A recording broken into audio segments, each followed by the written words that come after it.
Help us, please! Destiny's scream tore through Riverside Park as she ran her 8-year-old legs, burning her best friend Imani sobbing beside her. They could hear footsteps behind them getting closer. A man on a bicycle looked up, their eyes locked. "Don't let them catch us," Destiny gasped, grabbing his handlebars with shaking hands. "Please, they won't stop." The cyclist looked past the girls, saw two figures, one teenager, one kid, stalking toward them with smiles that meant violence. He had seconds to choose. Keep riding, or stop. He stopped. But before I tell you what happened next, you need to understand something. This wasn't the first time these girls ran for their lives. This was just the first time someone actually stopped to help. Hit subscribe right now because what I'm about to tell you is happening in your neighborhood today. Drop your city in the comments. Let's see how far this truth spreads. 6 months before that park, before that scream, before that choice, two little girls walked into school thinking they were safe. They were wrong. Destiny Johnson's hands were shaking when she tried to open her lunchbox that Tuesday afternoon. Not from cold, not from excitement.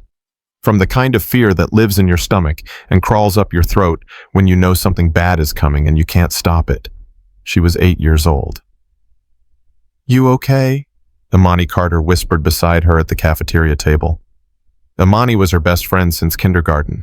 Same age, same quiet way of moving through the world like they were trying not to take up too much space. "Yeah," Destiny lied. "I'm fine." But she wasn't fine. She'd seen Trey Morrison watching her from 3 tables over, and that meant her lunch was about to disappear.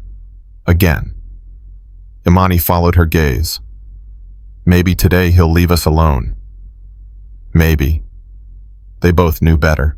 Trey was 10 years old, held back twice, and had the kind of anger that didn't need a reason. He'd been targeting them for 2 weeks now.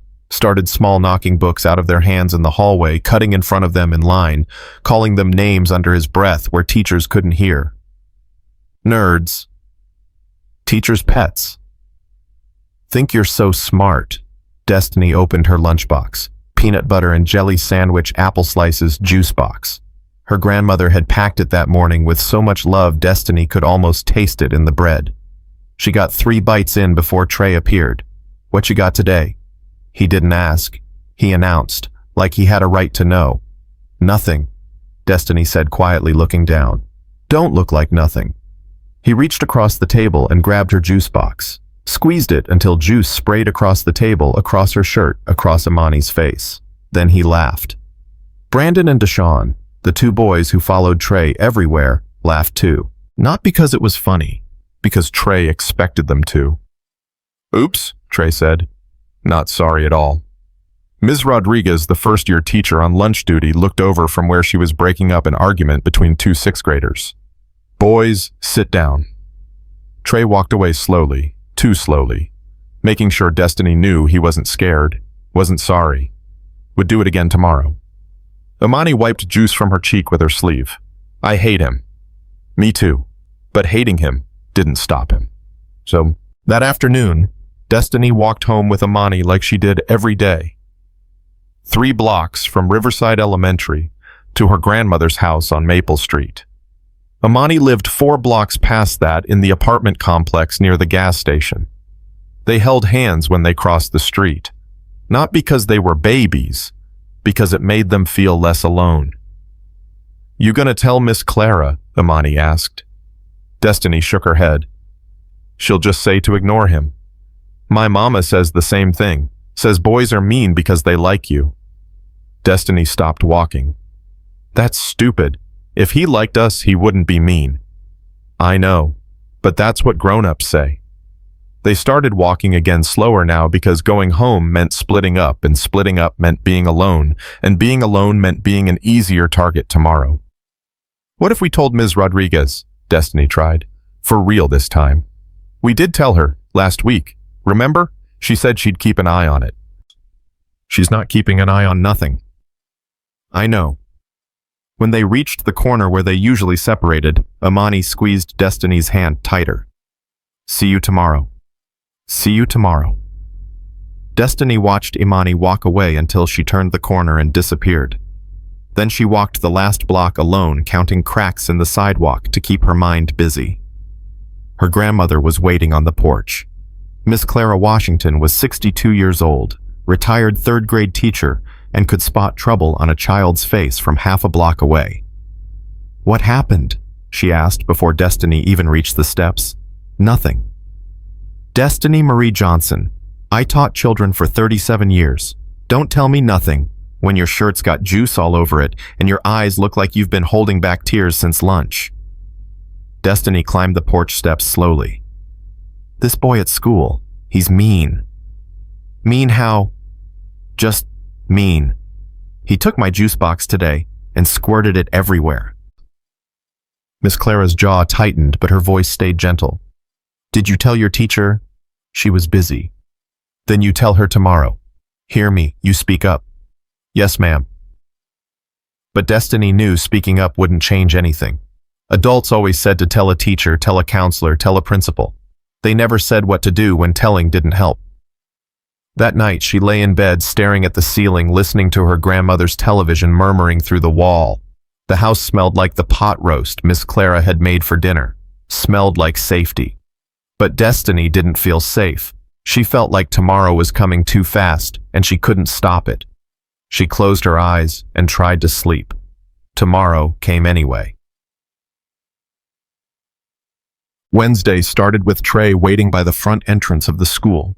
Destiny saw him from half a block away, felt her stomach drop. "Maybe we can go in the side door," Imani whispered. They tried, but Trey had Brandon watching the side entrance and Deshawn watching the back. Like they'd planned it. Like this was a game. "Guess we gotta go through the front," Destiny said. They walked together close enough their shoulders touched. Safety in numbers. That's what adults always said. But two 8-year-old girls weren't much of a number. Trey stepped in front of them right as they reached the door. "Morning, ladies," he smiled. It wasn't a nice smile. "Excuse us," Imani said, trying to sound brave. "Excuse us," Trey mimicked in a high voice. "You sound stupid." "Let us pass," Destiny said. "What if I don't?" They stood there. 3 seconds that felt like 3 hours. Other kids walking past them, not stopping, not helping, just grateful it wasn't them. Then the bell rang. Trey stepped aside. "See you at recess." It sounded like a threat, because it was. Recess came too fast. Ms. Rodriguez told everyone to go outside and play. Destiny and Imani walked to the far corner of the playground near the fence, away from everyone else. They'd learned that staying visible but distant was safer than hiding. They sat on the swings. Didn't swing. Just sat. "You think he'll leave us alone today?" Imani asked. "No." "Me neither." They were right. Trey appeared 5 minutes into recess with Brandon and Deshawn flanking him like bodyguards. They walked straight toward the swings. Destiny's heart started hammering. "Maybe we should go inside." "We can't. Ms. Rodriguez said everyone stays out." "Then maybe we go by the teachers." They're all on the other side watching the kickball game. They were trapped. Trey stopped in front of Destiny's swing, grabbed the chain, held it still. "Get off," Destiny said. "Make me." I said get off. And I said make me. Brandon laughed. Deshawn didn't. He just stood there looking uncomfortable, like he wanted to be anywhere else but was too scared to leave. Imani stood up from her swing.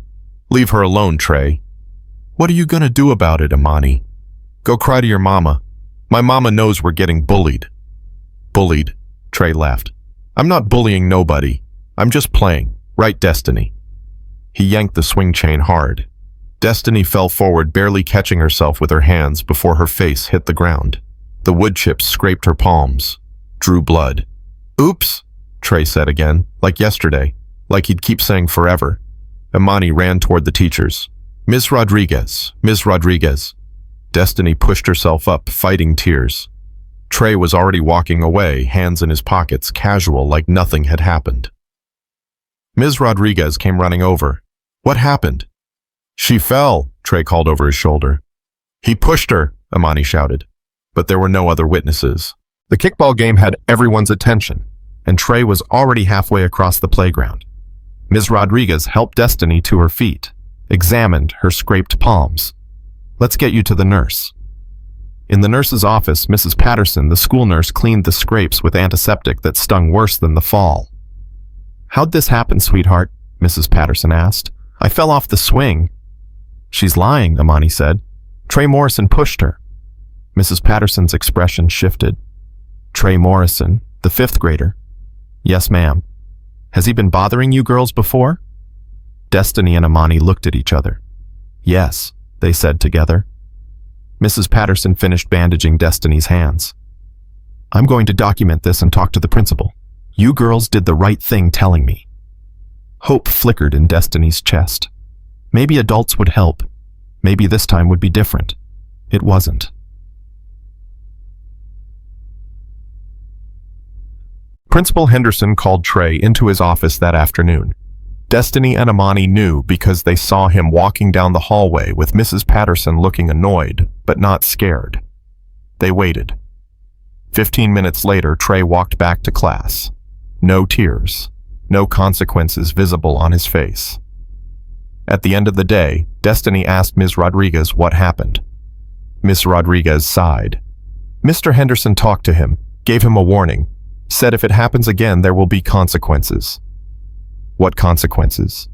Detention probably, maybe suspension if it continues. If it continues. Like it wasn't already continuing. Like this was the first time instead of the 20th. Destiny and Amani walked home in silence that afternoon. What was there to say they'd told? Adults had listened. Nothing had changed. "My hands hurt," Destiny said after 2 blocks. "I know. I don't want to go to school tomorrow." Amani didn't answer right away. When she did, her voice was small. "Me neither." But they both knew they'd go anyway, because that's what 8-year-olds do. They go to school, they try to be good. They hope tomorrow will be better. Tomorrow wasn't better. Thursday. Trey didn't touch them. He just watched. From across the cafeteria, from the other side of the classroom, from the edge of the playground. Watching was worse than pushing. Watching meant he was planning something. Friday, the plan revealed itself. Destiny opened her backpack during reading time to get her book, and everything inside was gone. Her homework folder, her library book, her pencil case, her inhaler that she needed for asthma. All of it. Vanished. She raised her hand, voice shaking. "Ms. Rodriguez, someone took my stuff." The classroom went quiet. Ms. Rodriguez looked up from her desk. "What do you mean, took your stuff?" "It was in my backpack this morning, now it's gone." Ms. Rodriguez frowned. "Did you check carefully?" Destiny wanted to scream. Yes, she'd checked carefully. Her backpack was empty except for her lunchbox. "Someone took it," she said again. Trey raised his hand from his seat 3 rows back. "Maybe she just forgot it at home." "I didn't forget it." "Maybe you're just trying to get out of turning in homework." Other kids started murmuring. Ms. Rodriguez held up her hand. "That's enough. Destiny, go check your cubby. Everyone else, eyes on your own work." Destiny checked her cubby. Nothing. She checked under her desk. Nothing. She checked the lost and found in the hallway. Nothing. It was gone. All of it. And she knew exactly who took it, but she had no proof. At lunch, she didn't eat. Just sat there staring at her sandwich while Amani rubbed her back and whispered, "It's gonna be okay." It wasn't okay. After school, walking home, Destiny heard footsteps behind them. She turned. Trey was following them. Not close. Maybe 20 feet back. But definitely following. "Why is he following us?" Imani whispered. "I don't know." They walked faster. He matched their pace. They crossed the street. He crossed too. "Should we run?" Imani asked. "If we run, he'll know we're scared." "I am scared." "Me too." They kept walking faster now, not quite running, but close. The footsteps stayed behind them, constant, present, threatening without saying a word. When they reached the corner where they usually split up, Destiny made a decision. "Come to my house. Don't go home alone." They walked together the last block to Miss Clara's house. Trey stopped at the corner watching. When they reached the porch and looked back, he was still standing there. Just standing. Staring. Miss Clara opened the door before they could knock. "Why's that boy standing on my corner?" "That's Trey," Destiny said. Miss Clara's eyes narrowed. "The one who pushed you?" "Yes, ma'am." "He followed you home?" Both girls nodded.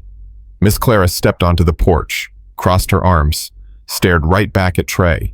For 30 seconds, nobody moved. Then Trey turned and walked away. Slow, like he wasn't scared, like he'd come back whenever he wanted. Miss Clara ushered both girls inside, locked the door, called Shanice Imani's mother. "Your daughter's here," Miss Clara said into the phone, "and we need to talk." Shanice Carter arrived 20 minutes later, still in her hospital scrubs from her day shift as a nurse's aide. She worked 2 jobs hospital during the day, catering on weekends, and the exhaustion showed in the lines around her eyes. But when Miss Clara explained what had been happening, the exhaustion transformed into something sharper. Anger, fear, the particular terror of a single mother who can't be everywhere at once. "How long has this been going on?" Shanice asked Imani. "A few weeks." "A few weeks and you didn't tell me." "I told you boys were being mean at school. You said to ignore them." Shanice closed her eyes. "Baby, I didn't know it was this bad." "You didn't ask." The words weren't meant to hurt, but they did. Shanice looked at Miss Clara. "What do we do?" "We go to the school Monday morning, both of us. We demand action." "What if they don't do anything?" "Then we go higher. School board, police. I don't care. These are our babies." Our babies. Destiny felt something loosen in her chest. She'd been carrying this weight alone, well alone with Imani for so long. Having adults finally take it seriously felt like breathing after being underwater. That night, Imani slept over at Destiny's house. They lay in Destiny's bed, whispering in the dark. "You think they'll stop him?" Imani asked. "I hope so." "What if they can't?" "Then we'll figure something else out." "Like what?" Destiny didn't have an answer. She was 8 years old. Figuring things out was supposed to be the adult's job. "I'm scared," Imani whispered. "Me too." They held hands under the blanket until they fell asleep. Monday morning came with gray skies that matched Destiny's mood. Miss Clara drove both girls to school early. Shanice met them in the parking lot, having called in late to her shift. They walked into the building together, 2 determined women and 2 frightened girls. Principal Henderson's office was on the 2nd floor. His secretary tried to turn them away. "He's busy this morning. Do you have an appointment?" "We don't need an appointment," Miss Clara said firmly. "This is urgent." "I'm sure it can wait until—" "It cannot wait." Miss Clara's voice had the authority of 37 years of teaching.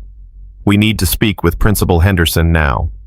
The secretary's eyes flickered to the girls, to the bandages still on Destiny's palms, to the fear visible on both their faces. "Let me see if he has a moment." He had a moment. Principal Henderson was 55 years old, balding, more concerned with test scores than individual students. When the 4 of them entered his office, he looked annoyed. "What's this about?" Miss Clara and Shanice took turns explaining. The bullying, the escalation, the following, the theft, the complete lack of response from the school despite multiple reports. Henderson listened with his hands folded on his desk. When they finished, he sighed. "Look, I understand you're concerned, but boys will be boys. This sounds like typical playground conflicts." "Typical?" Shanice's voice rose. "A 10-year-old following 2 8-year-olds home is typical. We don't have proof he was following them, just their word. So you're calling my granddaughter a liar?" "I'm saying children sometimes exaggerate when they're scared." Miss Clara stood up. "We are not exaggerating. This boy is targeting these girls, systematically, and your school is doing nothing." "Mrs. Washington, I appreciate your passion, but I have 300 students in this building. I can't monitor every interaction." "We're not asking you to monitor every interaction. We're asking you to protect 2 children who are being harmed." Henderson turned to Destiny and Imani. "Girls, has Trey hit you?" Threatened you directly. They shook their heads. Then there's not much I can do. I'll talk to him again. Give him detention. But unless he does something that violates school policy, clearly my hands are tied. Your hands are tied, Shanice repeated slowly. So our daughters just have to wait until he does something worse. I didn't say that. Yes, you did. That's exactly what you said. The meeting ended with promises that meant nothing. Henderson would monitor the situation. He'd talk to Trey. He'd keep an eye on things. Walking out of his office, Shanice said what they were all thinking. He's not going to help us. Miss Clara squeezed her shoulder. Then we'll help ourselves. But neither of them knew how. That week, Trey seemed to sense he'd won. His confidence grew. The harassment intensified. Tuesday, he tripped Imani in the hallway. She fell, sprained her wrist, went home early. Wednesday, he started rumors that Destiny's grandmother couldn't afford to buy her new clothes. Kids started calling her Goodwill Girl.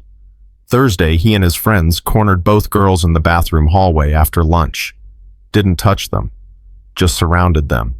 Stood there. Made them feel trapped. A teacher eventually passed by and told the boys to move along. But for those 2 minutes, Destiny and Imani couldn't breathe. Friday, Destiny's library book was returned, found in the toilet in the boys' bathroom. Soaked. Destroyed. The librarian, Mrs. Chen, was kind. It's okay, honey. Accidents happen. It wasn't an accident. Mrs. Chen's expression softened. I know, but I can't prove who did it, so I can't charge anyone. I'll just mark it as damaged and we'll move on. Move on. Everyone kept telling them to move on. Like moving on was easy. Like the fear just disappeared if you ignored it long enough. That night, Destiny asked her grandmother a question that had been building for weeks. Why doesn't he like us? Miss Clara was washing dishes. She stopped, turned around, looked at her granddaughter's face. Baby, this has nothing to do with you being likable. Then why? Because some people hurt others to feel powerful, and you and Imani are easy targets because you're kind, you're gentle, you don't fight back. Should we fight back? Miss Clara dried her hands slowly. I want to tell you, yes. I want to tell you to knock that boy down if he touches you again. But I can't tell you that because the school will punish you and not him. So what do? We keep telling. We keep documenting. We keep fighting the right way until someone listens. What if no one listens? Miss Clara pulled Destiny into a hug. Someone will listen. I promise. But Destiny wasn't sure she believed that anymore. The weekend brought relief. 2 days without Trey Morrison. 2 days to pretend life was normal. Saturday, Shanice took both girls to the library. They checked out books, got ice cream, laughed about silly things that had nothing to do with school or bullies or fear. Sunday, they went to Miss Clara's church, Baptist service, gospel choir, Deacon Williams preaching about how God protects the vulnerable. Destiny wanted to believe that. Monday shattered the pretending. They were walking into school that morning when someone shoved Destiny from behind. Hard. She stumbled, caught herself, turned around. Trey was standing there with a smile that didn't reach his eyes. Watch where you're going, he said. You pushed me. Prove it. Other kids were watching now, waiting to see what would happen. Hoping for a show. Hoping it wouldn't be them. Imani stepped between them. Leave her alone. Trey's eyes shifted to Imani. Or what? Or I'll tell. Tell who, Principal Henderson? Trey laughed. He don't care. Nobody cares. And that was the moment Destiny realized Trey was right. Nobody cared enough to stop him. The bell rang. They all went inside. Another day began. Another day of looking over shoulders and counting minutes until they could go home. But lunchtime brought something different. Destiny and Imani were sitting at their usual table when Brandon, one of Trey's followers, sat down across from them. They froze. Brandon looked uncomfortable, wouldn't make eye contact. What do you want? Imani asked. Brandon stopped. Started again. I'm sorry. For what? For everything. For being mean. For laughing when Trey hurt you. For... His voice cracked. For not stopping him. Destiny stared. Why are you telling us this? Because it's not right. I know it's not right. But if I don't go along with Trey, he'll start on me. So you're sorry, but you're going to keep helping him hurt us. Brandon's silence was answer enough. He stood up, walked away, left them sitting there with an apology that changed nothing. At least he feels bad, Imani said quietly. Feeling bad doesn't help us. That afternoon, during last period, the principal's secretary called Destiny and Imani to the office over the intercom. They looked at each other terrified. What had they done wrong? Nothing, it turned out. In the office, Mrs. Patterson, the vice principal, was waiting with kind eyes and news they didn't want to hear. Girls, we're implementing a safety plan for you. What's that mean? Destiny asked. It means you'll have staggered recess and lunch times from Trey and his friends. You won't be in the same spaces at the same times. But that means we'll be separated from our whole class, Imani said. I know, but this will keep you safe. Safe. They were being punished for being victims, isolated, removed, while Trey got to stay with everyone else. This isn't fair, Destiny whispered. Mrs. Patterson's expression was genuinely sympathetic. I know, honey, I know. But it's the best we can do right now. The best we can do. Not good enough. Just the best they could do. Walking home that afternoon, neither girl spoke for 3 blocks. Finally, Imani said, I hate school. Me too. I hate Trey. Me too. I wish... Imani stopped walking. I wish something bad would happen to him. Destiny knew she should say that wasn't nice, that wishing harm on others was wrong. That's what Miss Clara would say, but she didn't say any of that. Instead, she said, me too. And they kept walking home, 2 little girls who'd learned that sometimes the world wasn't fair and adults couldn't fix everything, and being good didn't protect you from bad people. They'd learned it at 8 years old. Too young. But they'd learned it anyway. So, that night, Destiny couldn't sleep. She lay in bed staring at shadows on the ceiling, listening to her grandmother snore gently in the next room. She thought about Brandon's apology, about Principal Henderson's indifference, about the safety plan that made her feel less safe. She thought about Trey's face when he pushed her, the satisfaction there, the power. And she wondered what would happen next, because this wasn't over. She could feel it in her bones. Trey wasn't done with them, not even close. The staggered lunch schedule started Tuesday. Destiny and Imani sat alone in the cafeteria at 11:30 while the rest of their class ate at noon. 3 other kids were there, a boy with a broken leg, a girl who'd been suspended and just returned, and someone's little sister visiting from the kindergarten wing.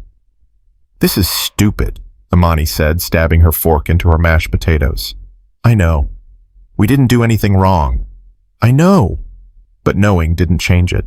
They ate in silence, watching the clock, waiting for the 30 minutes to pass so they could go to an empty playground while everyone else was in class. The playground felt haunted without other kids. The swings creaked in the wind. The slide looked lonely. Destiny and Imani sat on the bench near the fence and did homework instead of playing. You think he's happy now? Imani asked. Who? Trey. You think he's happy we're not around anymore? Destiny thought about it. No, I think he's mad we got away. She was right. That afternoon, walking to the buses, Trey appeared from behind the gym building, just standing there, watching them pass. He didn't say anything, didn't have to. His presence said everything. Miss Clara was waiting in the pickup line. When Destiny got in the car, her grandmother took one look at her face and said, What happened? Nothing. He just looked at us. That's all. That's all he has to do. Miss Clara gripped the steering wheel tighter. I'm calling the school again. It won't help Grandma. Don't say that. But Destiny was learning that some truths hurt worse than lies. And the truth was, adults couldn't fix this. They could call, they could complain, they could implement safety plans, but none of it stopped Trey from existing, from watching, from waiting. That night, Shanice came over after her shift. She and Miss Clara sat at the kitchen table drinking coffee while Destiny and Amani did homework in the living room. The adults thought they were whispering quiet enough. They weren't. "I can't keep missing work," Shanice said. "I've already used 2 sick days this month for school meetings." "I know, baby, but what else can we do?" "I don't know. Move maybe. Transfer schools." "You can't afford to move." "I can't afford not to. Amani's having nightmares. She wet the bed last night for the first time in 4 years." Destiny's chest went tight. She glanced at Amani, who was staring at her math worksheet but not seeing it. "I wet the bed too," Destiny whispered. "Last week." Amani's eyes filled with tears. "You didn't tell me." "I was embarrassed." "Me too." They held hands across the coffee table, 2 8-year-olds, carrying shame that wasn't theirs to carry. In the kitchen, Miss Clara said something Destiny couldn't hear. Shanice responded, "What if he hurts them? Really hurts them? What if next time it's not just a push or a shove? Then I'll hurt him myself. Clara, I mean it. I'm 62 years old. I'll go to jail protecting my grandbaby. I don't care." Destiny believed her. That should have felt comforting. Instead, it felt terrifying. Because if her grandmother, the strongest person she knew, was scared enough to talk about violence, then things were worse than Destiny had realized. Wednesday morning brought rain, the kind that soaks through jackets and makes the world gray and cold. Miss Clara drove both girls to school again. Shanice had to work, couldn't miss another shift. "Stay together," Miss Clara said as they got out of the car. "Don't go anywhere alone, not even the bathroom." "Yes, ma'am." They ran through the rain into the building, backpacks over their heads. The hallway smelled like wet shoes and industrial cleaner. Kids were shaking water from their jackets, laughing, complaining about the weather. Destiny and Amani went straight to their classroom, hung up their coats, sat at their desks. Normal morning, normal routine. Then Trey walked in. He wasn't supposed to be there. Wrong class period, wrong time. But there he was, standing in the doorway, looking directly at them. Ms. Rodriguez looked up from her desk. "Trey, what are you doing here?" "Forgot my book yesterday. Ms. Allen said I could come get it." "Well, get it and go back to your class." He walked slowly down the aisle, past other students, past Destiny's desk. As he passed, he leaned down and whispered so only she could hear, "Safety plan won't save you." Then he was gone. Destiny's hands started shaking. She put them under her desk where no one could see. Amani reached across the aisle and touched her arm. "What did he say?" Destiny shook her head. Couldn't repeat it. If she repeated it, she'd cry. The morning dragged. Math felt impossible. Reading comprehension questions blurred together. By lunch, their early isolated lunch, Destiny had a headache so bad she could barely see straight. "You should go to the nurse," Amani said. "She'll just send me back." "Then tell her you need to go home." "My grandma already drove here once today. I can't make her come back." So she suffered through it, ate half a sandwich, drank some water, told herself to be strong. But she was 8 years old and so tired of being strong. Afternoon came, last period, science class. Ms. Rodriguez was teaching them about the water cycle. Destiny was trying to pay attention when the classroom phone rang. Ms. Rodriguez answered it. Listened. Her expression changed. She hung up and looked at Destiny and Amani. "Girls, you need to go to the office."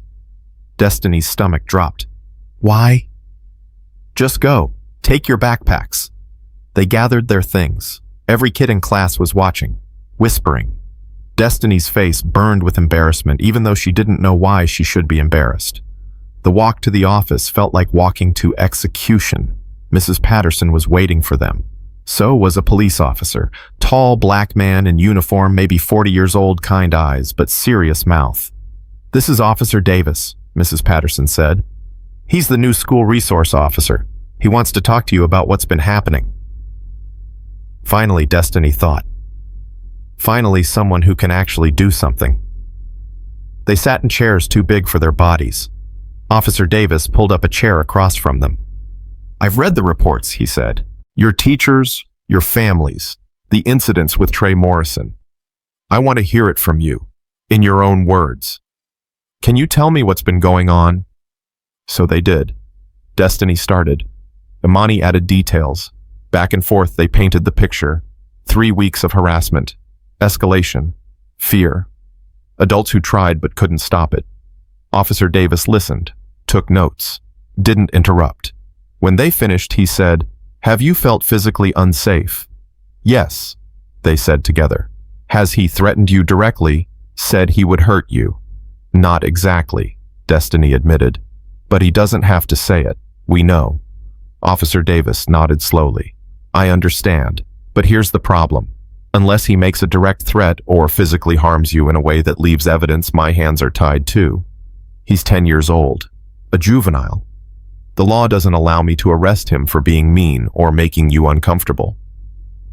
Destiny felt something inside her crack. "So nobody can stop him?" "I didn't say that. I'm going to talk to him, make it clear I'm watching. Sometimes that's enough to scare kids straight. And if it's not..." Officer Davis was quiet for a moment. "Then we document everything and wait for him to make a mistake big enough that the law can step in." Wait for him to make a mistake. Meaning wait for him to hurt them badly enough that it counted. Walking back to class, Imani said what Destiny was thinking. "We're on our own." "Yeah. Nobody's coming to save us." "No." They spent the rest of the day in silence. That afternoon, Miss Clara was waiting in the pickup line again. But this time, Shanice was there too. She'd left work early, consequences be damned. Both women looked at their daughters and saw the defeat in their faces. "What happened?" Shanice asked as they got in the car. "They can't help us," Destiny said flatly. "Nobody can." Miss Clara started driving. Didn't speak. But her jaw was tight and her knuckles were white on the steering wheel. When they got home, she made hot chocolate, put on a movie, tried to make things feel normal. But normal was gone. That night, around 9 o'clock, Destiny's phone buzzed. She had a phone, one of those kid phones that could only call her grandmother and her mom and 911. Except the number showing up wasn't any of those. Unknown. She answered before thinking. "Hello." Breathing, just breathing. Then a voice. Young. Male. Not Trey's voice. Older. "You got Trey in trouble." Destiny's blood went cold. "Who is this?" "You got him in trouble with the police. That was stupid." "I didn't. He's my cousin. Family. You hurt him, you hurt all of us." The line went dead. Destiny sat frozen, phone in her hand, staring at nothing. Miss Clara appeared in the doorway. "Who was that baby?" "Wrong number." The lie came easy because the truth was too terrifying. Trey wasn't alone anymore. He had help. Someone older. Someone who could do things Trey couldn't. Destiny deleted the call from her history, turned off her phone, climbed into bed fully clothed. She didn't sleep that night. Thursday morning felt wrong from the start. The sky was too bright. The air was too still. Like the world was holding its breath, waiting for something bad to happen. Miss Clara drove them to school again. At the entrance, she grabbed Destiny's hand. "If anything happens today, anything you call me immediately. Hear me?" "Yes, ma'am." "I mean it. I don't care if you're in the middle of a test. You call." "I will." But Destiny knew she wouldn't, because calling her grandmother meant admitting she was scared, and if she admitted she was scared, the fear would swallow her whole. First period was fine. Second period was fine. By third period, Destiny was starting to relax. Then the fire alarm went off. Not a drill. The announcement system said it was a drill yesterday. This wasn't planned. Everyone filed outside. Teachers counting heads. Students clustered in groups on the front lawn. Destiny and Imani stood together searching for their class. That's when Destiny saw him. Trey, 20 feet away, staring at her. Next to him, an older boy. Teenager, maybe 16. Tall, thin, same eyes as Trey. The cousin. He smiled at her. Not a friendly smile. A promise. Destiny grabbed Imani's arm. We need to find Ms. Rodriguez. I see her, over there. They started walking toward their teacher. Fast, but not running. Running would show fear. Behind them, footsteps matched their pace. Ms. Rodriguez was talking to another teacher, not paying attention.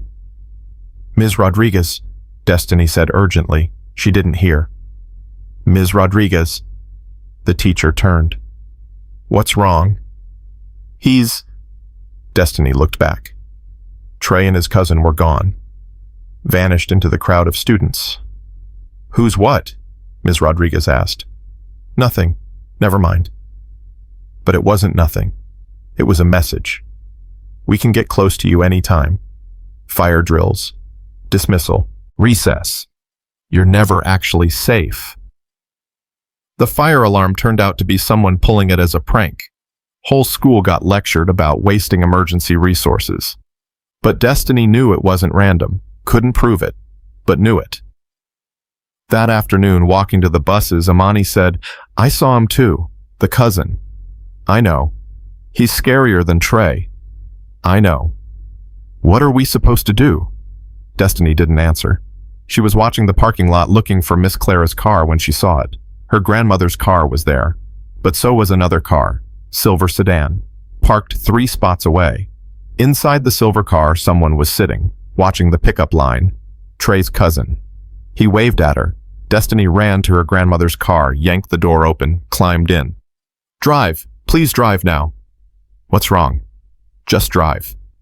Miss Clara pulled out of the parking lot, checked her rearview mirror. Is someone following us? I don't know. Maybe. I don't know. But when Destiny looked back, the silver sedan was pulling out too, staying 3 cars behind. Following them, Miss Clara noticed. Her expression hardened. She took a sudden right turn, then a left, then another right, zigzagging through neighborhood streets.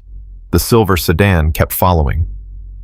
Call your mother, Miss Clara said, voice deadly calm. Tell her to meet us at the police station. Destiny's hands shook so hard she could barely dial. Shanice answered on the first ring. Baby? Someone's following us. Grandma says meet us at the police station. Silence. Then, I'm on my way. Miss Clara pulled into the Richmond police station parking lot. The silver sedan drove past slowly. Didn't stop. Just kept going. But the message was clear. We know where you go. We can find you anywhere. Inside the station, Miss Clara demanded to speak to someone about their case. A detective came out. Older white woman, gray hair, tired eyes. Detective Morrison. No relation to Trey, she said. Just unfortunate coincidence. They explained everything. The bullying, the escalation, the cousin, the phone call, the following. Detective Morrison took notes, asked questions, then delivered the same verdict everyone else had. Without a direct threat or evidence of a crime, there's not much we can do. The boy is 10, a minor. His cousin is 16, also a minor. Unless they do something, we can charge them with our hands are tied. So we just wait for them to hurt our children. Miss Clara's voice was steel. I'm not saying that. I'm saying document everything. Keep records. If they contact you again, save the evidence. Build a case. Then we can act. Build a case. Like their daughters were science experiments. Data to be collected, not people to be protected. Shanice arrived breathless. Are they okay? Physically, Miss Clara said. That's all. They filed a report, got a case number. Left with nothing changed except now they had a piece of paper saying they'd tried. That night, neither girl would sleep in their own rooms. They camped out in Miss Clara's living room, lights on, doors locked, adults taking turns staying awake watching the windows. Around 2 a.m, Destiny whispered, Imani, yeah, I wish we could just disappear. Me too. Go somewhere he can't find us. Where would we go? Destiny didn't know. In 8-year-old geography, the world was Richmond, school, home, church, grandmother's house. She couldn't imagine anywhere else. Somewhere far, she said finally. Okay, let's go somewhere far. They fell asleep, planning an escape they'd never take. Friday morning, Miss Clara made a decision. You're not going to school today. But, No arguments. I'm calling you both in sick. Shanice is taking the day off. We're going to figure this out. Figure what out? Destiny asked. I don't know yet, but we're not sending you back into that building until I know you'll be safe. They spent the day at Miss Clara's house, made cookies, watched old movies, pretended everything was normal. But around noon, Destiny's turned-off phone started buzzing in her backpack. She'd forgotten to take the battery out. Someone was calling. Over and over. Same unknown number. Miss Clara heard it, found the phone, answered it. Who is this? Her voice could have cut glass. Silence. Then that breathing again. You're scaring little girls, Miss Clara said. You're a coward. A pathetic, weak coward. The voice that answered was young but cold. Those girls should have minded their business. They're 8 years old. They have every right to feel safe at school. Trey has rights too. You got the police involved. That was a mistake. Is that a threat? It's a fact. Back off or things get worse. Miss Clara's hand tightened on the phone. I'm recording this. This call is evidence. She wasn't recording, but the caller didn't know that. The line went dead. Miss Clara immediately called Detective Morrison, left a message, called Officer Davis, left another message. Then she called someone else. Williams. It's Clara. I need help. Deacon Williams arrived 30 minutes later. Vietnam veteran, 68 years old, still strong as a bull. He'd been Miss Clara's friend since they were children. She explained the situation. He listened, didn't interrupt. When she finished, he said, I'll make some calls. To who? People who can help, officially and unofficially. Williams. I don't want anyone getting in trouble. Clara, those babies are in danger. I'm not letting protocol get them hurt. Are you? She wasn't. By evening, 6 men from their church had volunteered to take shifts watching Miss Clara's house. Neighborhood watch, they called it. Nothing illegal. Just concerned citizens keeping an eye on their community. Shanice's neighbors at her apartment complex, once they heard what was happening, organized the same thing. Mrs. Rodriguez from 3B. Mr. and Mrs. Chen, who ran the corner store. Even teenagers from the youth center volunteered shifts. A community was forming. Protection that the law couldn't or wouldn't provide. But Saturday morning brought new terror. Destiny woke to raised voices. Adult voices. Angry. She and Amani ran to the living room. Miss Clara was standing at the window. Deacon Williams was on the phone. Shanice looked like she'd been crying. What's wrong? Destiny asked. Miss Clara turned, tried to smile, failed. Someone keyed my car last night. What does that mean? Scratched the paint, badly, with a key or something sharp. Destiny walked to the window, looked out at her grandmother's car in the driveway. Words were scratched into the hood. Snitches get stitches. Imani gasped. Shanice pulled both girls away from the window. Don't look at that. It's just vandalism. But it wasn't just vandalism. It was a threat. A promise. Proof that Trey's cousin could reach them even here in their safe place in the middle of the night while adults watched. Officer Davis arrived 20 minutes later, took photos, filed another report. We'll dust for prints, but don't get your hopes up. Probably wore gloves. What about security cameras? Deacon Williams asked. Do you have any? They didn't. Officer Davis sighed. We're doing everything we can within the law, but I'm going to be honest with you. Unless we catch them in the act or they do something that rises to the level of assault or kidnapping, we're limited in our response. So they can terrorize children and you can't stop them. Shanice's voice broke. I'm sorry, I really am, but they're both minors. The system is designed to protect juveniles even when they're the perpetrators. After Officer Davis left, the adults sat in the kitchen talking in low voices. Destiny and Imani sat on the couch holding hands listening. We have to leave, Shanice said. Take the girls and go. My sister in North Carolina said we could stay with her. For how long? Miss Clara asked. A week, a month, forever. You can't just abandon your life here. I can if it keeps Imani safe. And what about Destiny? She stays here alone. She comes with us. Clara can't just leave Shanice. She has a house, a church, a life. Then I'll take Imani myself. Miss Clara's voice softened. Baby, I'm not saying you shouldn't. I'm saying we're dealing with this wrong. We're reacting. We need to be proactive. How? I don't know yet. But running away isn't the answer. These boys will just find someone else to target. Destiny squeezed Imani's hand, whispered, I don't want you to go to North Carolina. I don't want to go either. But maybe you'd be safer. Maybe you should come too. Destiny thought about leaving her grandmother, her school, her home, everything familiar. She thought about staying and living in fear forever. Both options felt impossible. That night, she had a nightmare.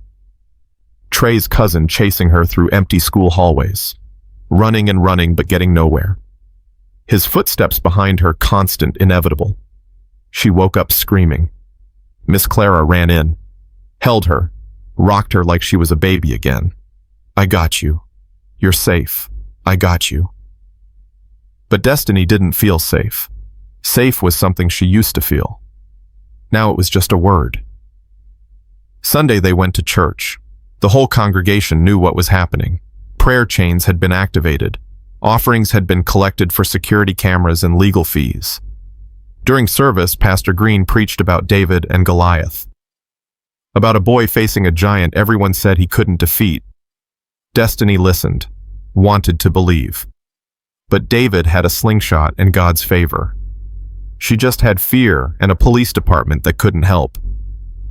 After service, people hugged her, told her to be strong, told her they were praying. She smiled, said thank you, felt nothing. That afternoon, Miss Clara got a call. Detective Morrison. Finally returning messages, Miss Clara put it on speaker. Yes. Mrs. Washington, I've been reviewing your case. I want you to know we're taking this seriously. Are you? Because it doesn't feel like it? I understand your frustration, but I have some news. We've identified the cousin. Marcus Hayes, 16 years old. He has a juvenile record, assault, harassment. This isn't his first time targeting someone. So arrest him. We're working on it. We need to catch him doing something. Making the calls isn't enough. He could claim his phone was stolen. Following you isn't enough public streets. But the vandalism gives us something. If we can tie him to it, we can bring him in. How long will that take? I don't know. But in the meantime, I recommend you get a restraining order, both against the Morrison boy and his cousin. We've been trying. The courts say there's not enough evidence. Then document everything. Every call, every sighting, every incident. Build an undeniable case. Make them give you that restraining order.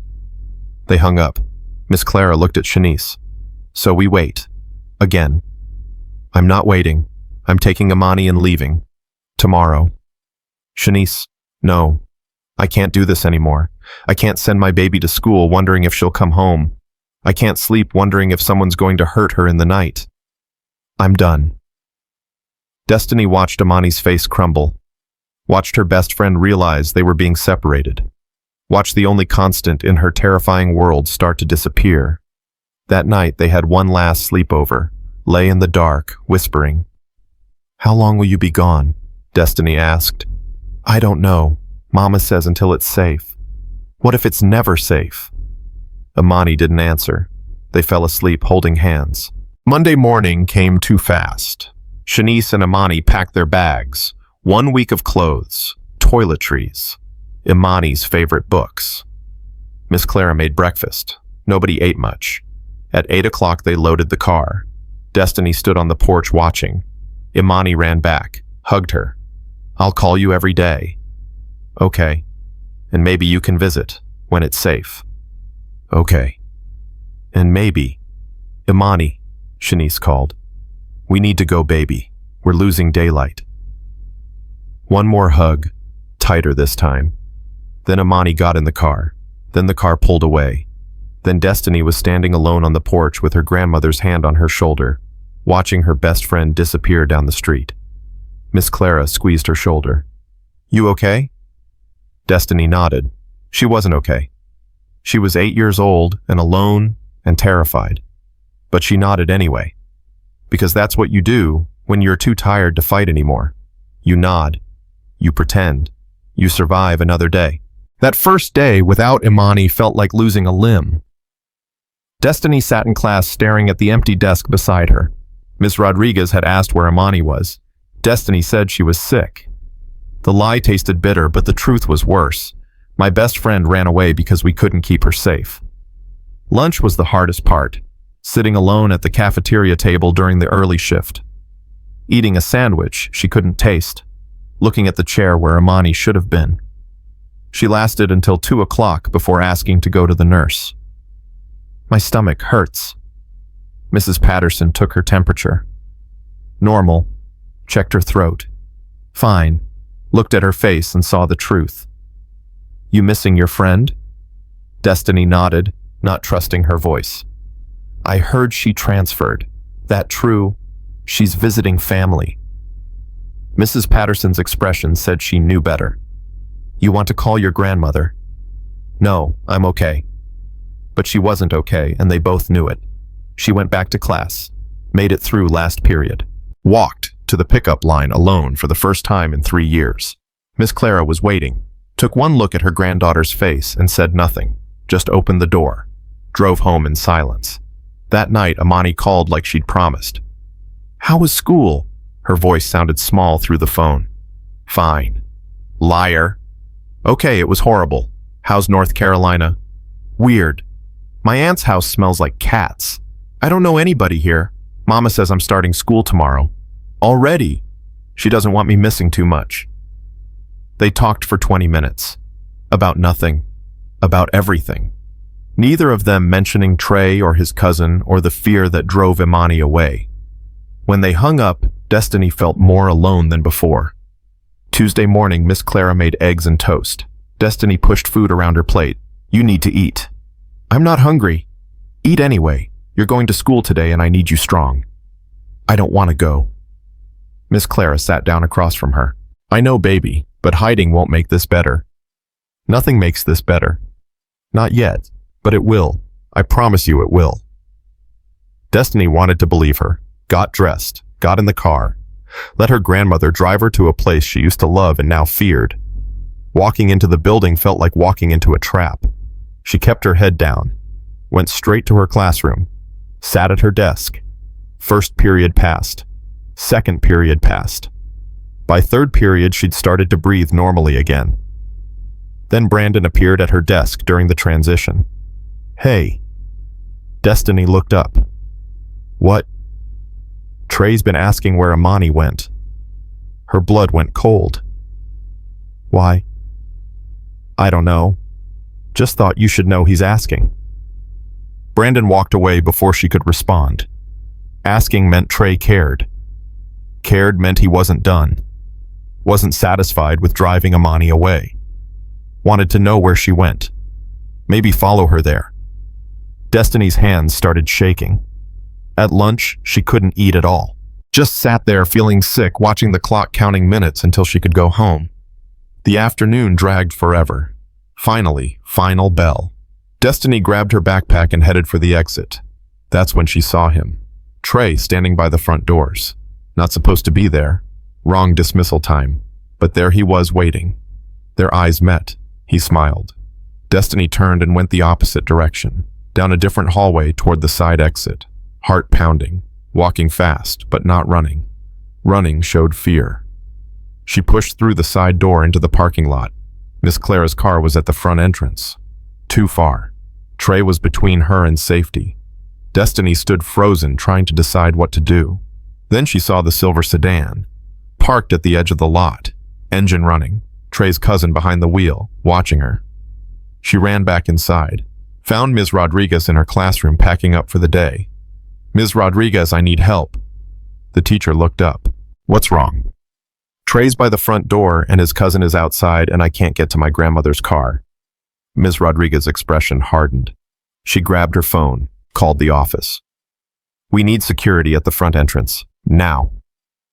Then she took Destiny's hand. Come on, I'll walk you out. They went together. Ms. Rodriguez stayed close, one hand on Destiny's shoulder. When they reached the front entrance, Trey was gone. Officer Davis was there instead, talking into his radio. The Morrison boy was here, he said. just left through the back, and there's a vehicle matching the description of the suspect's car pulling away now. Ms. Rodriguez walked Destiny all the way to Miss Clara's car. She's scared, the teacher told Miss Clara through the window. Trey was waiting for her. His cousin was outside. Miss Clara's face went hard as stone. Thank you for protecting her. On the drive home, neither of them spoke until Miss Clara said, I'm pulling you out of school. What? I'm homeschooling you until this is resolved. I can't send you there anymore. I can't. But no arguments. Tomorrow you stay home. I'll file the paperwork. We'll figure out the rest later. That night, Destiny called Imani. My grandma's homeschooling me now. Really? Trey was waiting for me after school. His cousin was outside. It's getting worse. Silence. Then Imani said something that changed everything. My mom is talking to a lawyer about getting a restraining order, a real one. She says what they're doing is stalking and harassment and the police have to take it seriously. How? I don't know, but she's trying. Hope flickered. Small. Fragile. But there. Will you come back if we get one? I don't know. Maybe. If it's safe. They talked until Imani's mother called her for dinner. After hanging up, Destiny found her grandmother in the kitchen. Imani's mom is getting a lawyer. Miss Clara stopped washing dishes. Is she? She says they can force a restraining order. That costs money, baby. Is that why you didn't get one? Miss Clara dried her hands slowly.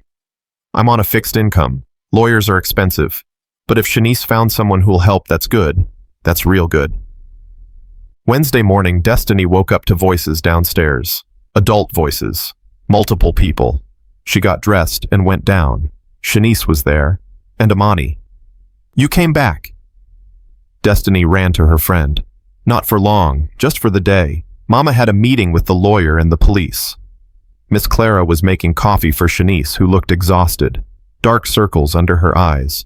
Hair pulled back in a messy bun. The lawyer says we have enough for an emergency restraining order, Shanice said. All the documented incidents, the phone calls, the vandalism, the following. He says a judge will grant it. When? Miss Clara asked. Hearings Friday. Day after tomorrow. If we get it, both boys have to stay 500 feet away from the girls. Violation means juvenile detention. And if we don't get it, Shanice's expression cracked. Then I don't know what we do. The girls spent the day together, watched movies, made cookies, tried to pretend everything was normal. But around 3 o'clock, Destiny's phone rang. Unknown number. She didn't want to answer. Wanted to throw the phone away. But Miss Clara saw the screen and said, Answer it. We need to document everything. Destiny answered. Put it on speaker. Heavy breathing. Then that voice. Marcus Trey's cousin. Heard you're trying to get a restraining order. Shanice grabbed the phone. This is harassment. We're recording this. Good. Record this. Trey's just a kid who got his feelings hurt. You're blowing this way out of proportion. He's been terrorizing 2 8-year-olds for a month. He's 10. He's gonna be 10. Can't help that he's got a temper. And you're 16. You should know better than to threaten children. Marcus laughed.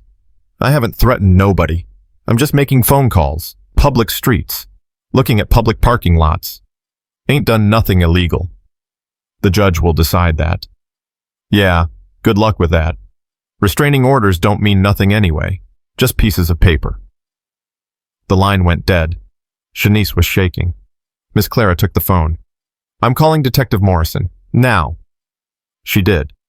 Left a message. Called Officer Davis. Got his voicemail too. By the time anyone called back, it was evening and the girls were terrified all over again. Officer Davis returned the call around 6. Miss Clara explained what happened. We'll add it to the report, he said. It helps your case for Friday's hearing. Keep documenting. You're doing everything right.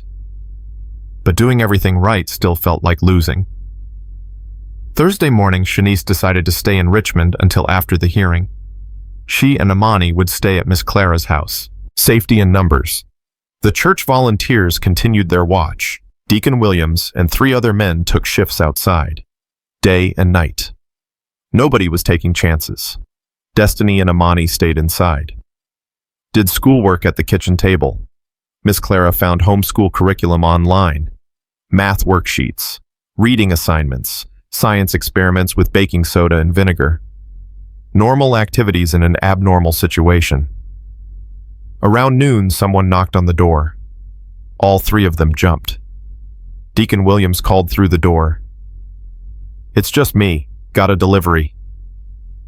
Miss Clara opened the door. Deacon handed her a package. Plain brown box, no return address. "This was on the porch when I did my rounds." Miss Clara examined it. Her name and address written in marker. No postage, hand-delivered. "Don't open it," Shanice said immediately. "It's probably nothing. Or it's something. Call the police." They did. Officer Davis arrived 20 minutes later with Detective Morrison. They examined the package, took photos, then wearing gloves, opened it carefully. Inside was a doll, black baby doll. Someone had drawn on its face with red marker. X's over the eyes, jagged line across the throat, and a note. 500 feet won't save them. Detective Morrison bagged everything as evidence. "This is a direct threat. This changes things." "Changes how?" Miss Clara demanded. "We can bring Marcus Hayes in for questioning. This is enough for intimidation charges. Maybe terroristic threats. He's 16, old enough to be charged as an adult depending on what the DA decides. What about Trey? He's 10, juvenile system. But this gives us leverage to push for intervention. Mandatory counseling. Maybe alternative school placement." After the police left, Shanice held both girls close. "Tomorrow. Just have to make it until tomorrow." Friday came with rain. The hearing was at 10 o'clock. Miss Clara, Shanice, Destiny, and Amani all went together, dressed in church clothes, looking respectable, presentable, like good people who deserved protection. The courthouse was cold, gray walls, fluorescent lights, smell of old paper and fear. Their lawyer met them outside the courtroom. Young black man, maybe 30, sharp suit, kind eyes. Pro bono case, he'd said. Took it because he had a daughter and understood. "They're here," he said quietly. "Trey and his mother, Marcus and his mother. Be prepared." They walked into the courtroom. Trey was sitting at a table with his mother, Angela. She looked tired, worn down, defensive but defeated. Marcus was at another table with his mother. She looked angry, like this was everyone's fault but her son's. The judge was an older black woman, 60-something, reading glasses, expression that gave nothing away. "All rise." They stood. The hearing began. Their lawyer presented evidence. Photos of Destiny's scraped hands, screenshots of blocked numbers, police reports. The doll with the threat. He called Miss Clara to testify. She told everything, her voice strong despite the trembling in her hands. He called Shanice. She spoke about the fear, the sleepless nights, having to flee her home. He called Officer Davis. He confirmed the pattern of escalation, the documented incidents. Then Trey's lawyer, court-appointed, looked like he'd rather be anywhere else, stood up. "Your Honor, Trey Morrison is 10 years old, a child himself. He's had some conflicts with these girls at school, yes. But children have conflicts. That's part of growing up. Removing him from his mother, placing restrictions on him, that's excessive." The judge looked at Trey. "Son, do you understand why we're here?" Trey stared at his hands, mumbled something. "Speak up, please." "They got me in trouble. I just wanted them to stop getting me in trouble." "Did you follow these girls? Harass them?" "I didn't do nothing." "Answer the question. Maybe sometimes I was where they were, but that's not illegal." "Did you make phone calls to scare them?" "No, ma'am." "Did you send threatening packages?" "No, ma'am." Marcus's lawyer stood. "Your Honor, my client denies all allegations. There's no physical evidence tying him to the phone calls or the package. The number was untraceable. The handwriting on the package can't be matched without a warrant for handwriting samples, which we oppose." The judge removed her glasses, rubbed her eyes. "I've read all the documentation. Here's what I see: a pattern of behavior that has escalated from schoolyard conflicts to legitimate fear for safety. Whether these boys intended to cause that fear is irrelevant. They caused it." She looked at Trey. Young man, you are hereby ordered to stay 500 feet away from Destiny Johnson and Amani Carter at all times. That includes school grounds, their homes, their church, anywhere they might be. Violation of this order will result in immediate placement in juvenile detention. Do you understand? Trey nodded, still not looking up. The judge turned to Marcus. Mr. Hayes, you are 16 years old, nearly an adult. You should know better. You are also ordered to stay 500 feet away from these children. Additionally, you are being charged with intimidation and making terroristic threats. You'll have a separate hearing for those charges in 2 weeks. Until then, you are under house arrest with an ankle monitor. If you violate the restraining order or your house arrest, you will be held in juvenile detention until trial. Am I clear? Marcus glared but said, yes, ma'am. The judge signed the orders, handed copies to both sides. We're adjourned. Walking out of the courthouse, Destiny felt lighter than she had in weeks. We got it, she whispered to Amani. We got the restraining order. 500 feet, Amani said. They can't come near us. Shanice was crying. Relief tears. Miss Clara was hugging the lawyer, thanking him over and over. In the parking lot, they stood together planning next steps. Amani could come back to Richmond, back to school, back to her real life. They were so focused on celebrating, they didn't notice the silver sedan parked across the street. Didn't notice Marcus Hayes sitting in the passenger seat, ankle monitor clearly visible on his leg. Didn't notice him taking photos of them with his phone. His mother was driving. She pulled away before anyone saw them, but Marcus had seen enough. That night, both families felt safe for the first time in forever. Deacon Williams and the church volunteers celebrated, brought over food, prayed together, thanked God for justice. Destiny and Amani had a sleepover, stayed up late giggling, making plans for when Amani came back to school Monday. Everything felt possible again. But at 2 in the morning, Destiny woke up thirsty, went to the kitchen for water, heard something outside, a car engine, idling, then cutting off. She looked out the window. The silver sedan was parked across the street. Marcus was standing outside it, looking at the house. Ankle monitor on his leg, 500 feet away. Maybe. Hard to tell distance in the dark. He saw her in the window, waved, then got back in the car and drove away.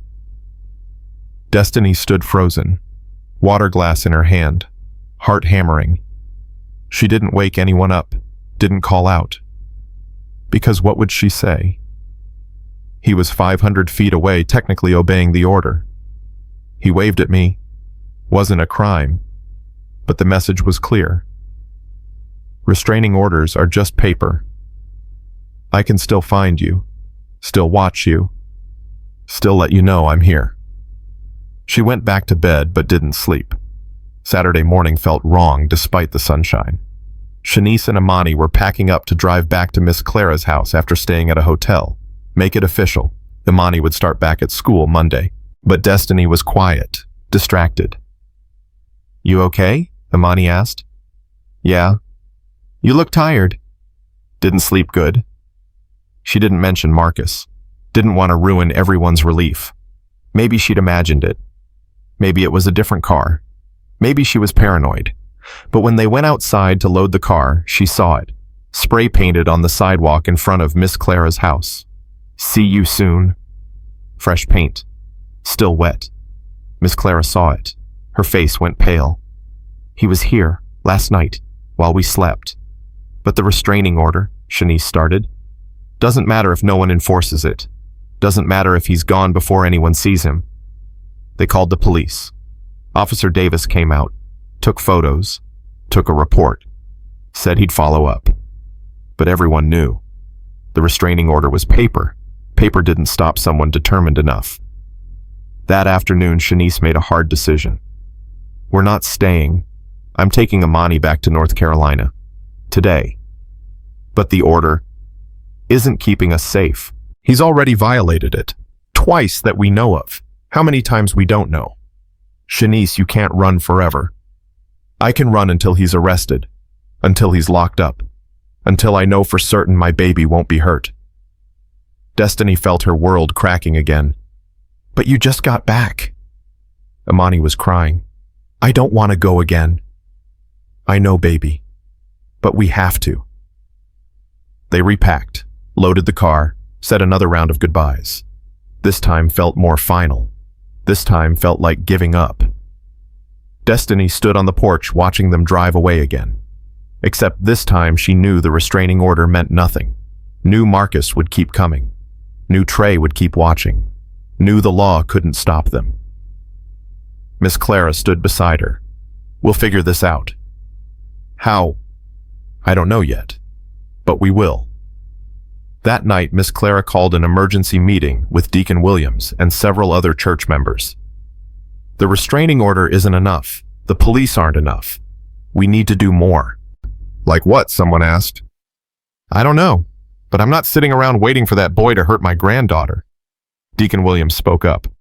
I have some connections, people who deal with situations like this, not police, not official, but effective. What kind of people? The people who understand that sometimes the system fails good folks, and when it does good, folks have to protect themselves. Miss Clara looked at him, understanding passing between them. I need to think about this, she said finally. But Destiny, listening from the stairs, knew what her grandmother was thinking. When the law won't protect you, you find someone who will, even if it means stepping outside the law yourself. Sunday morning, they went to church. Destiny sat through the service, barely hearing the sermon. Her mind was too loud. Imani was gone. Marcus was still free. Trey was still watching. And nobody could stop them. After church, Mrs. Chen from the neighborhood pulled Miss Clara aside. My nephew works for a security company. Home surveillance, cameras, alarms. He'll install everything at cost. No profit. Just wants to help. I can't afford. We're taking donations. The neighborhood, the church. We've got $800 already. That'll cover installation and 6 months monitoring. Miss Clara's eyes filled with tears. You don't have to do that. Yes, we do. You're one of us. Destiny's one of us. And we take care of our own. Monday afternoon, the security system was installed. Cameras covering front door, back door, both sides of the house. Motion sensors. Direct line to police dispatch. It helped. A little. But that night at 11 o'clock, the motion sensor went off. Miss Clara and Destiny both woke up, checked the camera feed on the tablet. Someone was standing at the edge of the property, exactly 500 feet away, measured perfectly. Face hidden by a hood, standing there, watching the house, not violating the order, not technically, but violating its spirit, its purpose. Miss Clara called 911. By the time the police arrived 8 minutes later, the person was gone. But they came back Tuesday night, and Wednesday, and Thursday, always at night, always exactly 500 feet away, always just watching. The police couldn't do anything, no violation, no crime, just someone standing on a public street. By Friday, Miss Clara looked 10 years older, dark circles under her eyes, hands shaking from exhaustion. Destiny wasn't sleeping either, lying awake every night waiting for the motion sensor, knowing he'd come, knowing he wanted them to know he was coming. Psychological torture. That's what Detective Morrison called it when Miss Clara begged for help. But we can't prove it's Marcus Hayes. Could be anyone in a hood. And even if it is him, he's obeying the letter of the restraining order. We need him to violate it clearly before we can act. So we just wait, Miss Clara's voice cracked. Wait for him to get bored of watching and actually do something. I'm sorry, I know it's not fair, but that's the reality of our legal system. Friday afternoon, Destiny asked her grandmother a question she'd been afraid to ask. Do you think he's going to hurt us? Miss Clara was quiet for a long time. Finally, I don't know, baby. I really don't know. I'm scared. Me too. They held each other. Two people who loved each other. Both terrified. Both helpless. That night, the motion sensor went off again. But this time it wasn't 11 o'clock. It was 7:30. Still light outside.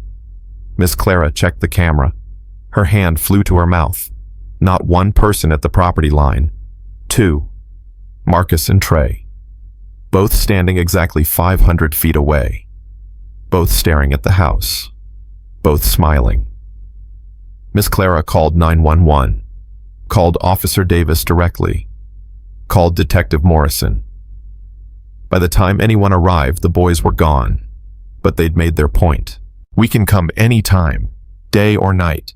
We can stand here and watch, and nobody can stop us. That night, Miss Clara didn't sleep at all. Sat in a chair by the window with her phone in one hand and something else in the other. Her father's old baseball bat. 62 years old, terrified, exhausted, and armed. Ready to protect her granddaughter any way she had to, because the law had failed them. And when the law fails, you fall back on the oldest law there is. Survival. Saturday morning arrived gray and heavy. Miss Clara had fallen asleep in the chair around 4 bats still across her lap. Destiny found her there when she came downstairs at 7. Grandma. Miss Clara jerked awake, looked around confused, then remembered where she was and why. Morning, baby? Did they come back? No, not after Officer Davis drove by at midnight. But they both knew it was temporary. Marcus and Trey would come back. They always did. Destiny made cereal, ate it standing at the counter. Her stomach hurt, but she forced food down anyway because Miss Clara was watching with worried eyes. I talked to Shanice last night, Miss Clara said carefully. After you went to bed. Destiny stopped chewing. What did she say? She wants you to come to North Carolina. Stay with them until this is over. For how long? However long it takes. Destiny put her spoon down. I don't want to leave you alone. I'll be fine. No, you won't. You'll sit in that chair every night with that bat and never sleep and worry yourself sick. Miss Clara's expression cracked. Baby, I'm already worried sick. At least if you're gone, I'll know you're safe. What about school, my friends, my life? You can have all that back when this is over. When will it be over? Marcus isn't going to stop. The police can't make him stop. So when... Miss Clara had no answer. They sat in silence. Destiny's cereal getting soggy. The house creaking around them. Finally, Destiny said, 1 more week. Give it 1 more week. Maybe something will change. And if it doesn't, then I'll go. Miss Clara looked like she wanted to argue, but was too tired. 1 week. That's all. That afternoon, Shanice called. She and Imani wanted to come visit, just for a few hours. They missed Destiny, missed home, missed feeling normal. Miss Clara was hesitant. Is it safe? I don't know, but we can't hide forever. We'll come during the day. Stay in public places. It'll be fine. They agreed to meet at Riverside Park at 2 o'clock. Neutral ground, lots of people, safety in crowds. Destiny was so excited she could barely sit still during the drive over. She hadn't seen Imani in person in a week. A week felt like a year.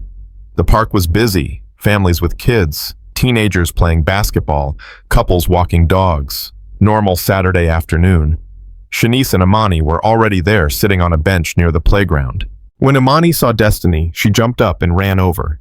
They hugged like they'd been separated for months. I missed you so much, Imani said. Me too.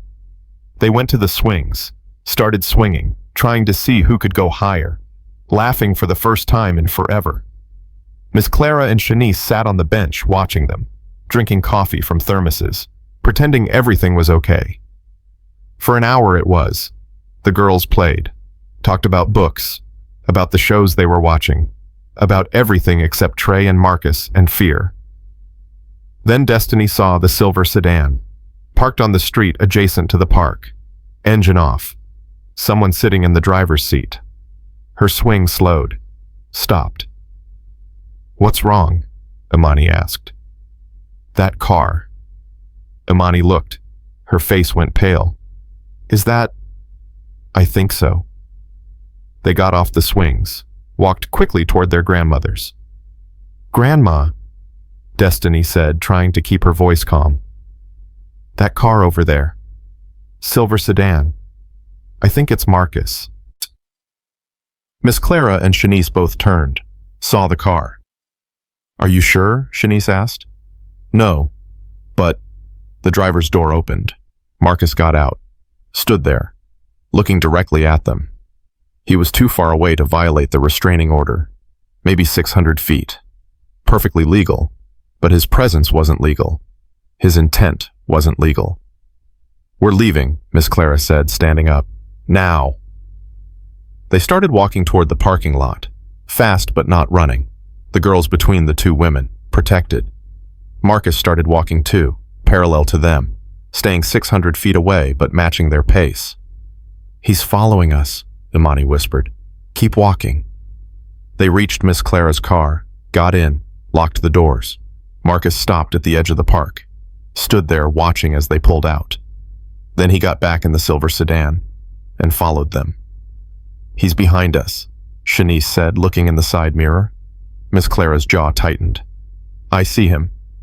She drove carefully. Speed limit. Turn signals. Everything by the book.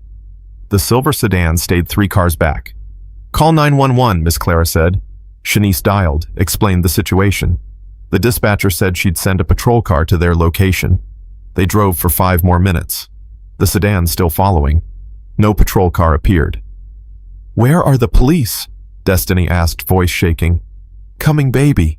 They're coming." But they weren't coming fast enough. Miss Clara made a decision. "I'm going to the police station." She changed direction, headed downtown. The sedan followed. The girls were silent in the back seat, holding hands so tight their knuckles were white. 2 blocks from the police station, the sedan suddenly turned off, disappeared down a side street, gone as quickly as it appeared. Miss Clara pulled into the station parking lot anyway. They went inside, filed another report.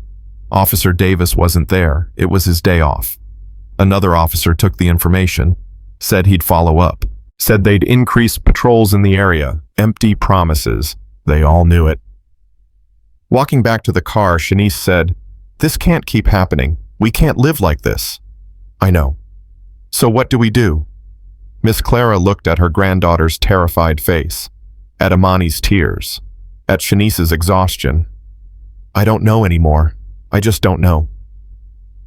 They drove Shanice and Imani back to their hotel, said goodbye again. This time, nobody knew when they'd see each other next. That night, Destiny asked a question that had been growing in her mind for days. "Grandma, what if we're the ones who leave, not just me, both of us? What if we go to North Carolina, too?"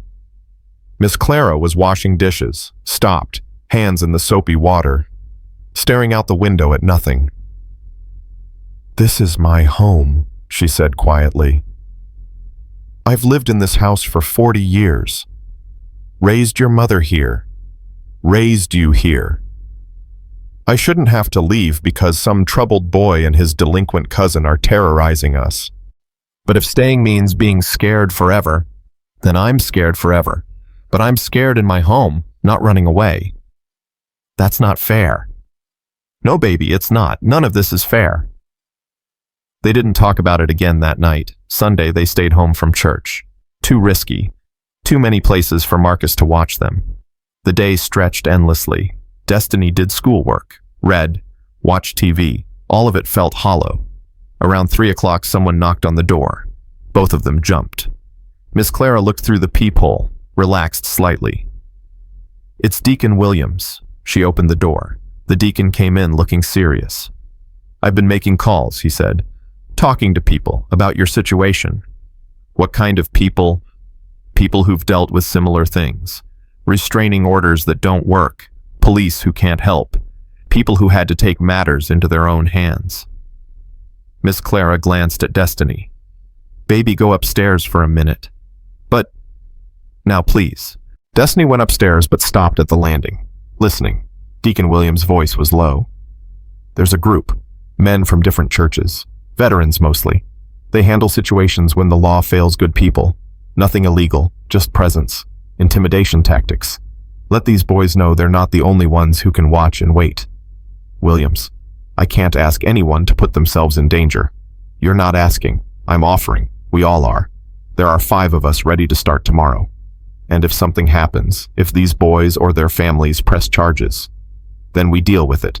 But Clara, they're terrorizing an 8-year-old child. Someone has to stop them.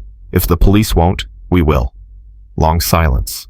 Then Miss Clara said, I need to think about it. Don't think too long. Things are escalating. You know that. After he left, Miss Clara called Destiny back downstairs. You heard all that? Yes, ma'am. What do you think? Destiny was surprised to be asked. Adults usually decided things without asking her opinion. I think, she said carefully, that Deacon Williams is right. Someone has to stop them. And if the police won't, then maybe the church should. Miss Clara nodded slowly. Okay. Monday morning, 5 men from the church started rotating shifts, not just watching the house anymore, following Destiny when she and Miss Clara went anywhere. Visible, present, making it clear she wasn't alone. It felt safer, and also more dangerous, because escalation went both ways. Tuesday afternoon, Destiny and Miss Clara went to the grocery store. 2 men from church followed in their car, parked nearby, waited. Inside the store, Destiny was reaching for cereal when she saw him. Trey, with his mother, shopping. Normal people doing normal things. Their eyes met across the aisle. Trey's mother saw Destiny. Her expression hardened.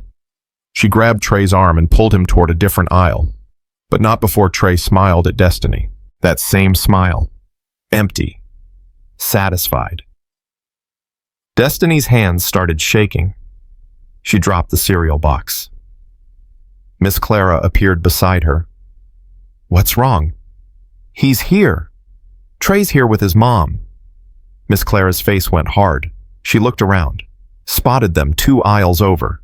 She marched directly toward them, Destiny following, heart pounding.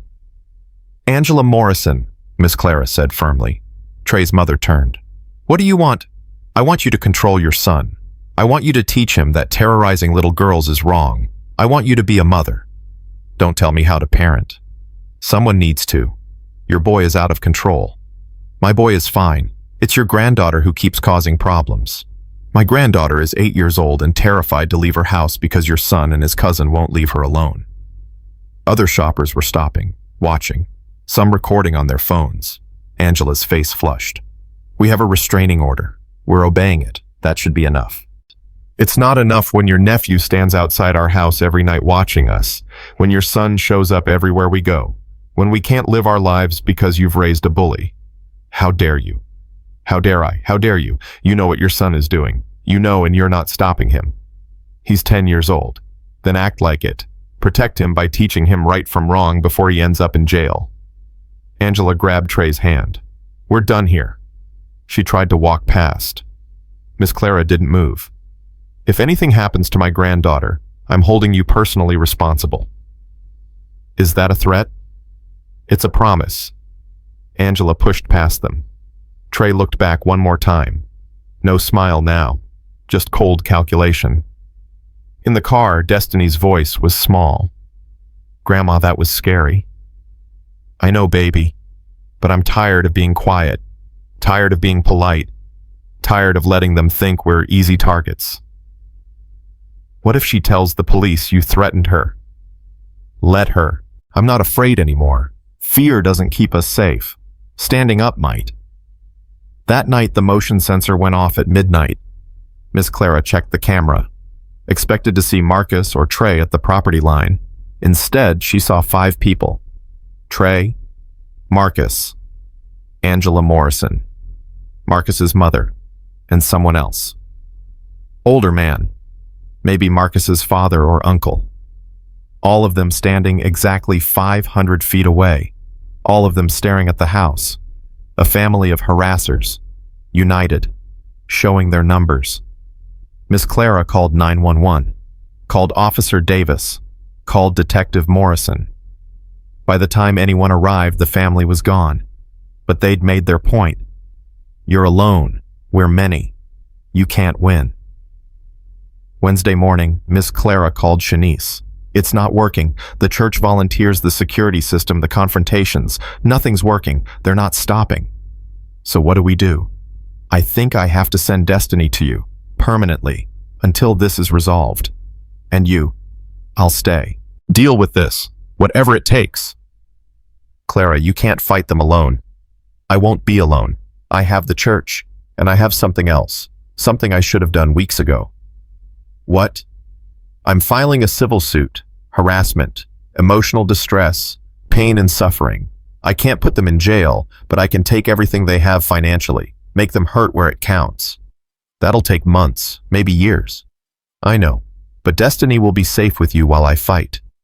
They made plans. Destiny would leave Friday, 2 days. When Miss Clara told her, Destiny cried. I don't want to go without you. I know, baby, but this is the only way I can keep you safe. What if something happens to you while I'm gone? Nothing's going to happen to me, I promise. But promises felt fragile now. Everything did. Thursday was Destiny's last full day in Richmond. Maybe forever. Maybe just for a while. Nobody knew. Miss Clara wanted to give her one good memory before she left. One day of feeling normal and safe. Let's go somewhere public and busy where we can just be together. They decided on Riverside Park. Same place where the nightmare started with the car following them, but also the place where Destiny used to feel happy, used to play, used to be a regular kid. They'd reclaim it. One last time. The church volunteers agreed to follow at a distance, provide security without being obvious. At 2 o'clock they pulled into the park. Sunny day, crowded, perfect. Destiny went straight to the swings. Miss Clara sat on a nearby bench, watching, smiling despite everything. For 20 minutes it was perfect. Destiny swinging high, feeling the wind, feeling free. Then she saw them, Trey and Marcus, walking into the park from the far entrance, scanning the area, looking for her. Destiny's swing slowed. Her heart started racing. Grandma, she called out, trying to sound calm. They're here. Miss Clara stood up immediately, looked where Destiny was pointing, saw the 2 boys, saw them spot Destiny, saw them start walking in their direction. Come here, Miss Clara said firmly. Now. Destiny jumped off the swing, ran to her grandmother. The church volunteers were too far away, parked at the opposite end. They'd positioned themselves wrong. We need to get to the car, Miss Clara said, but the car was 50 yards away across open grass. Trey and Marcus were closer, moving faster. Run, Miss Clara said. Run. They ran, Destiny's legs pumping, Miss Clara behind her, 62 years old, running like she was 20. Other people in the park were starting to notice, sensing something wrong. A man on a bicycle was coasting down the path ahead of them. Road bike, athletic gear, middle-aged, gray beard. Help! Destiny screamed. Please, help us! The cyclist looked up, confused, then saw a little girl running toward him, terrified. Saw an elderly woman struggling to keep up. Saw 2 figures chasing them. He stopped pedaling, put his foot down, blocked the path. Destiny reached him first, grabbed his bike, gasping for air. They're chasing us. Please don't let them get us. The cyclist looked at her face, saw genuine terror, looked behind her at the approaching figures. Something in his expression changed. He stepped off his bike, put himself between Destiny and the boys. Miss Clara reached them, bent over, trying to catch her breath. Trey and Marcus stopped 15 feet away. The cyclist's voice was calm but firm. That's close enough. This isn't your business, Marcus said. Kid looks terrified. That makes it my business. She's lying. We weren't chasing her. The cyclist looked at Destiny, then at Marcus. Doesn't look like she's lying to me. We have a restraining order against them, Miss Clara gasped out. 500 feet. They're violating it. The cyclist's expression hardened. Is that true? We're not that close, Trey said. Yes, you are. I can eyeball 50 feet. You're way closer than 500. Marcus took a step forward. Move, old man. Not happening. You don't know what you're getting into. Neither do you. They stood there. Standoff. The cyclist wasn't big, but he had presence. Authority. Something that made even Marcus hesitate. People were gathering now, watching. Several had phones out.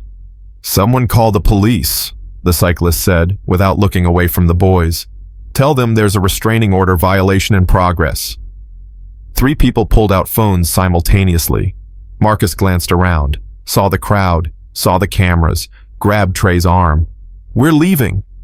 "But now."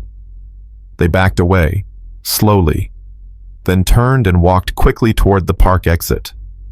The cyclist didn't move until they were completely gone. Then he turned to Destiny and Miss Clara. "Are you okay?" Destiny nodded, still clinging to his bike. "What's your name, sweetheart?" "Destiny." "I'm Marcus Webb. Different Marcus, the good kind." He tried to smile. "You want to tell me what that was about?" Miss Clara explained. The whole story spilling out, weeks of harassment, the restraining order, the stalking, the fear. Marcus listened, didn't interrupt, his expression getting darker. When she finished, he said, "Where's your car?" "Over there." "I'll walk you to it." He did. Pushed his bike beside them, stayed close, protective. The church volunteers came running over, apologizing for being out of position. "It's okay," Miss Clara said. "This man helped us." Marcus looked at the volunteers. "You all watching out for them. Best we can." "Good, because those boys are dangerous. The older one especially. I've seen that look before. He's not going to stop until someone makes him." They reached the car. Destiny finally let go of Marcus's bike. "Thank you," she whispered. "You're welcome. But I want you to promise me something." "What?" "If you see those boys again, you scream, loud as you can. Make a scene. Don't be polite. Don't be quiet. Scream until someone helps. Okay?" "Okay." Marcus pulled out his wallet, handed Miss Clara a business card. "I'm a middle school teacher. That's my cell number. If you need anything, and I mean anything, you call me, day or night. I'm serious." Miss Clara took the card, tears in her eyes. "Why are you helping us? You don't know us." Marcus was quiet for a moment. "I had a niece. Similar situation. Boy who wouldn't leave her alone. She was too scared to tell anyone until it was too late. He hurt her. Bad. She survived, but..." He stopped. Swallowed. "I didn't protect her. I didn't even know I needed to.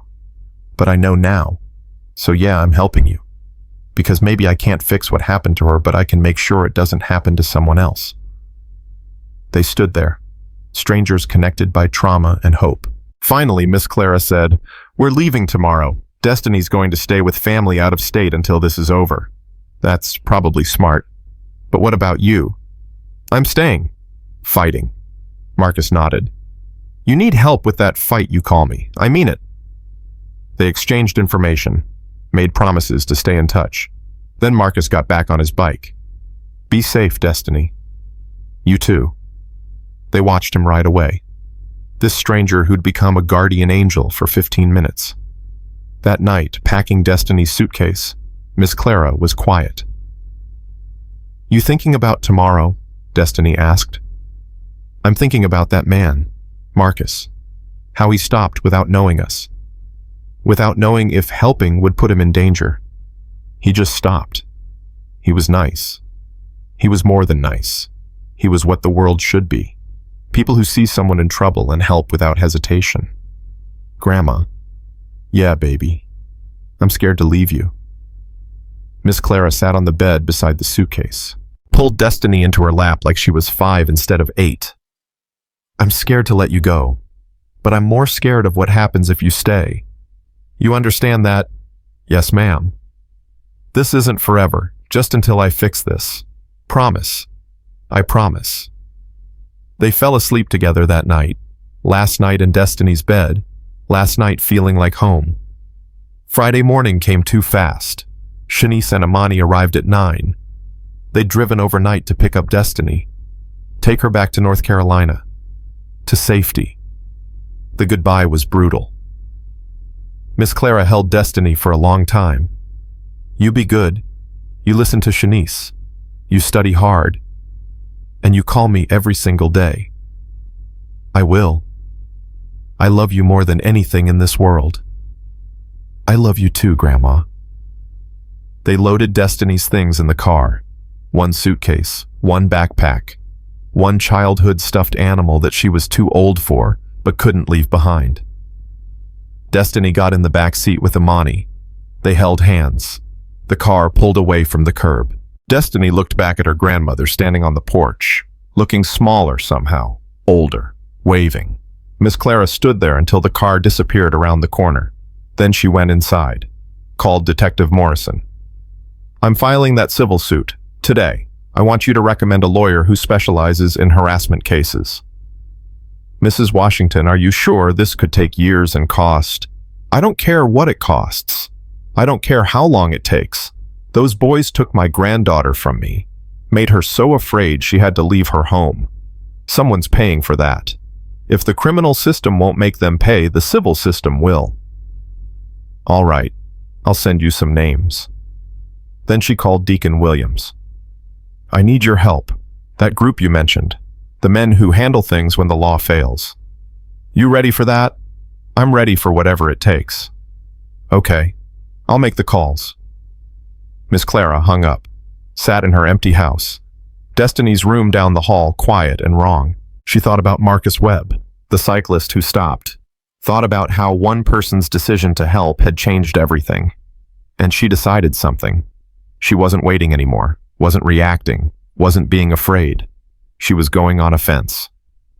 By Saturday morning, Miss Clara had assembled an army.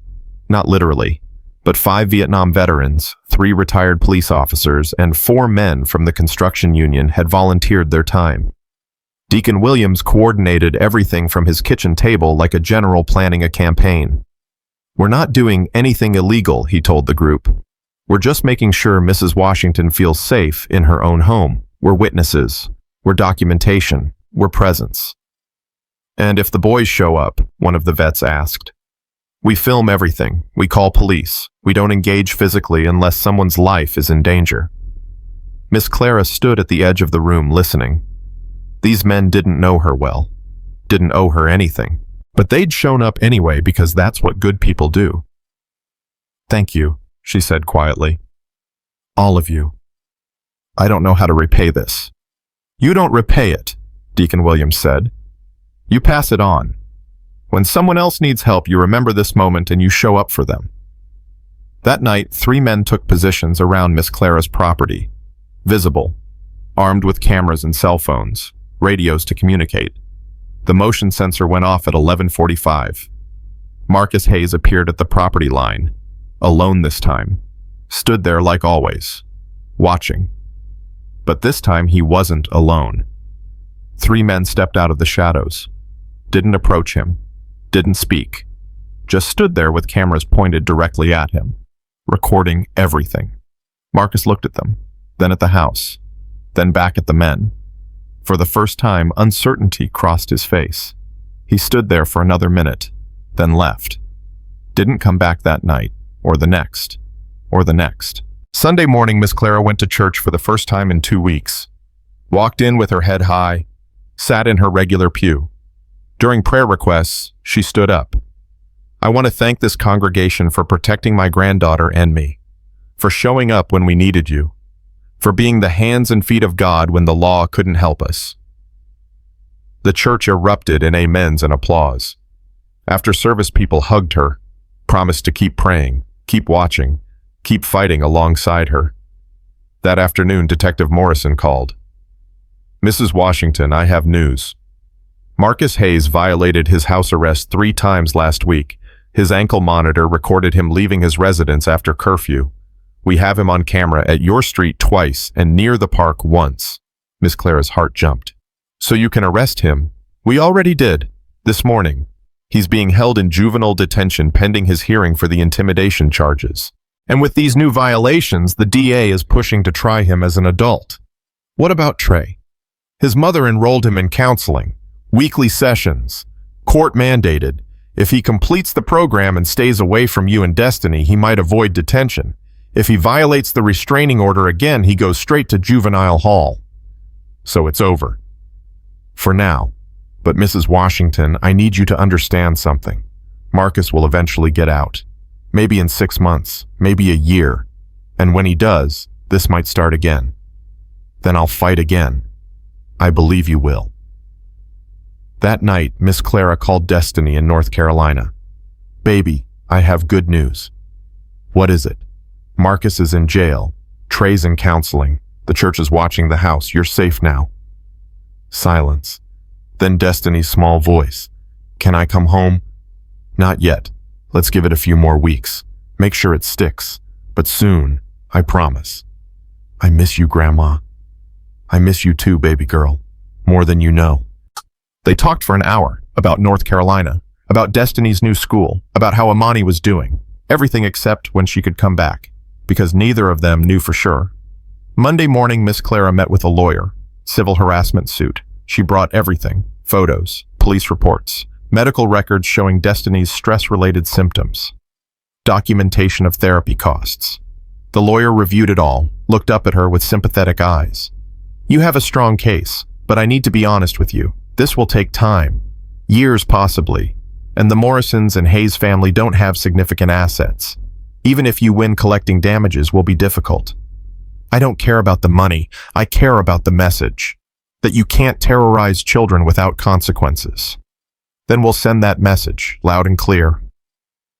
They filed the suit that afternoon. $10 million in damages.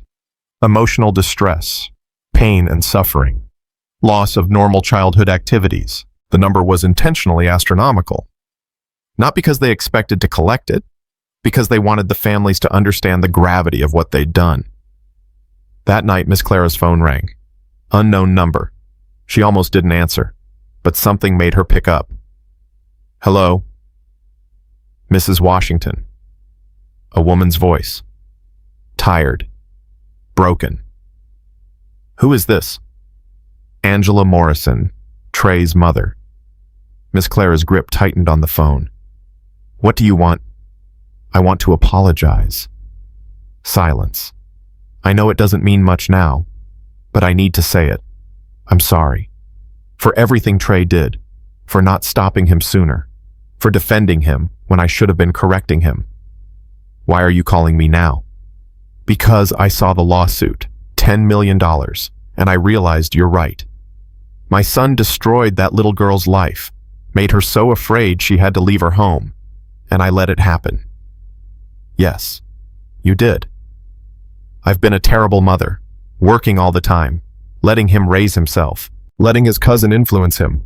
I made excuses instead of teaching him right from wrong. What do you want from me, Angela? Forgiveness, I can't give you that. I don't want forgiveness. I want you to know that Trey's in therapy. Real therapy. 3 times a week. And I'm in it with him. Family counseling. Learning how to actually parent instead of just surviving. That's good, but it doesn't undo the damage. I know, but maybe it prevents future damage. Maybe he learns, changes, becomes better. Miss Clara wanted to hang up, wanted to tell this woman that apologies were worthless. But something in Angela's voice stopped her. Is he sorry? Does Trey understand what he did? I think he's starting to. The therapist asked him how he'd feel if someone did to him what he did to Destiny. He cried. First time I've seen him cry in years. Crying isn't enough. No, but it's a start. They sat in silence for a moment. 2 mothers on opposite sides of trauma. Finally, Angela said, I dropped the counterclaim against your confrontation at the grocery store. You won't face any charges, and I'm telling Marcus's mother to do the same. No retaliation, no more fighting. We're done. Thank you. I don't deserve thanks. I deserve that lawsuit and worse. But for what it's worth, I'm sorry. And I'm trying to fix what I broke. After hanging up, Miss Clara sat in the dark thinking about that conversation. About how hurt people. About how Angela was probably doing the best she could with what she had. About how that didn't excuse anything but maybe explained some of it. About how 2 8-year-old girls had paid the price for adult failures. The next morning, Marcus Webb called. Mrs. Washington, it's Marcus, the cyclist from the park. I've been thinking about Destiny and wondering how she's doing. She's safe, with family out of state. The boy who was chasing her is in detention. The younger one is in counseling. That's good. That's really good. He paused. I know this might sound strange, but would you be open to meeting for coffee? I'd like to talk to you about something. They met at a diner near the church. Marcus brought his wife, Linda. She was a school principal at a different district. Kind face. Strong handshake. I've been thinking, Marcus said after they ordered, about what happened at the park. About your granddaughter. about how many other kids are going through similar things with no one helping. Happens every day, Miss Clara said. I know, and I want to do something about it. Linda and I have been talking about starting a program, community protection for kids being bullied or harassed, adults who volunteer to walk them to school, be present at parks, provide safe places. Linda leaned forward. We'd work with schools and police, create a network, train volunteers, make sure no kid has to face what Destiny faced alone. That sounds wonderful, but it also sounds expensive. We're applying for grants, reaching out to churches. We think we can make it work. And Mrs. Washington, we'd like you to be involved, as a board member. Your experience and voice would be invaluable. Miss Clara felt tears coming. You're serious about this? Completely. That moment in the park changed me. I realized I've been cycling past problems my whole life, literally, seeing issues and riding on by. I'm done doing that. Then yes, I'll help however I can. They spent 2 hours planning, dreaming, building something good out of something terrible. When Miss Clara got home, she called Destiny. Guess what, baby? What?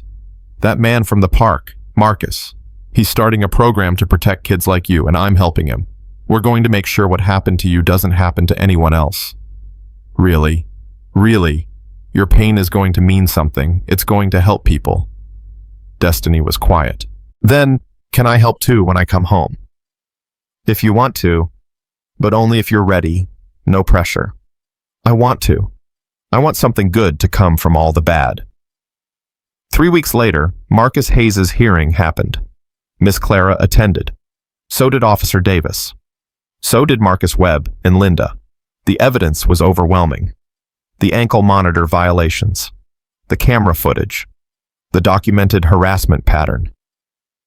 The judge looked at Marcus Hayes with disappointment and anger. Young man, you're 16 years old, nearly an adult. You've terrorized 2 8-year-old children, made their lives a nightmare, and you've shown no remorse. Marcus stared at the floor. I'm sentencing you to 2 years in juvenile detention followed by 3 years probation.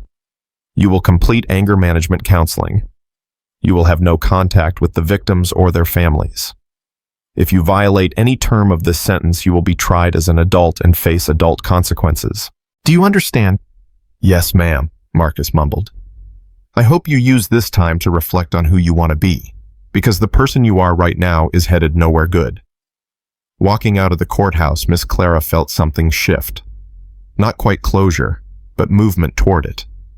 That night, she called Shanice. It's safe. Marcus is locked up for 2 years. Trey's making progress in therapy. The harassment has stopped. Bring Destiny home. Are you sure? I'm sure. It's time for our girl to come home.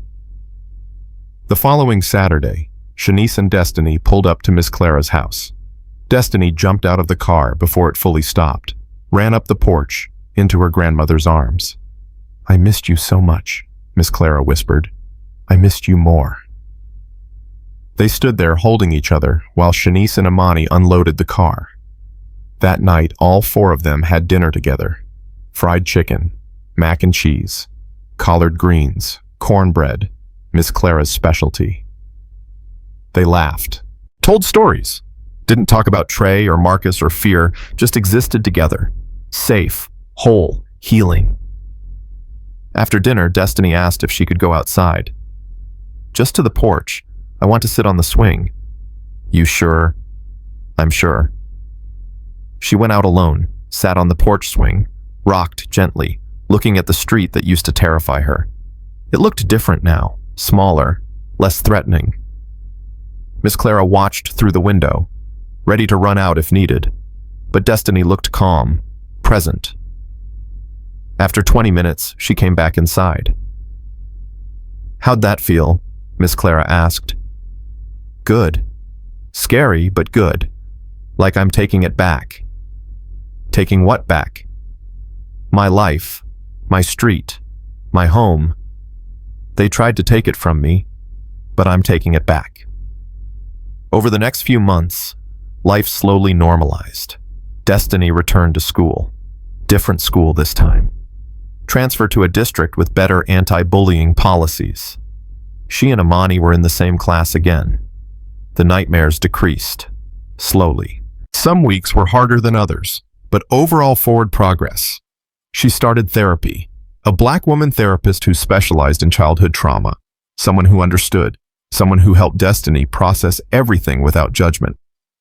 It's okay to still be scared sometimes, the therapist told her. Healing isn't linear. Some days will be good, some will be hard. All of it is part of getting better. Marcus Webb's Community Protection Program launched 4 months after the park incident. They called it Safe Streets, Safe Kids. 20 volunteers signed up the first month, 40 by the second month. Churches and schools partnered with them. Police provided training. They created safe walking routes to school. Established check-in spots where kids could go if they felt unsafe. Trained adults to recognize signs of bullying and harassment. Miss Clara served on the board. Told Destiny's story at fundraisers and community meetings. Helped other families navigate the legal system when their kids were being targeted. She turned her pain into purpose. 6 months after coming home, Destiny asked if she could speak at a Safe Streets event. Miss Clara was hesitant. "You don't have to, baby. You've been through enough." "I want to. I want other kids to know they're not alone." The event was at a community center. Maybe 75 people, parents, teachers, kids, police officers. Destiny stood at the microphone, 8 years old, tiny, terrified, brave. "My name is Destiny Johnson. When I was in 3rd grade, a boy started bullying me and my best friend. At first it was small things, name-calling, taking our stuff. Then it got worse. He pushed me, followed me, made me scared to go to school." The room was silent, everyone listening. I told adults. They tried to help, but it wasn't enough.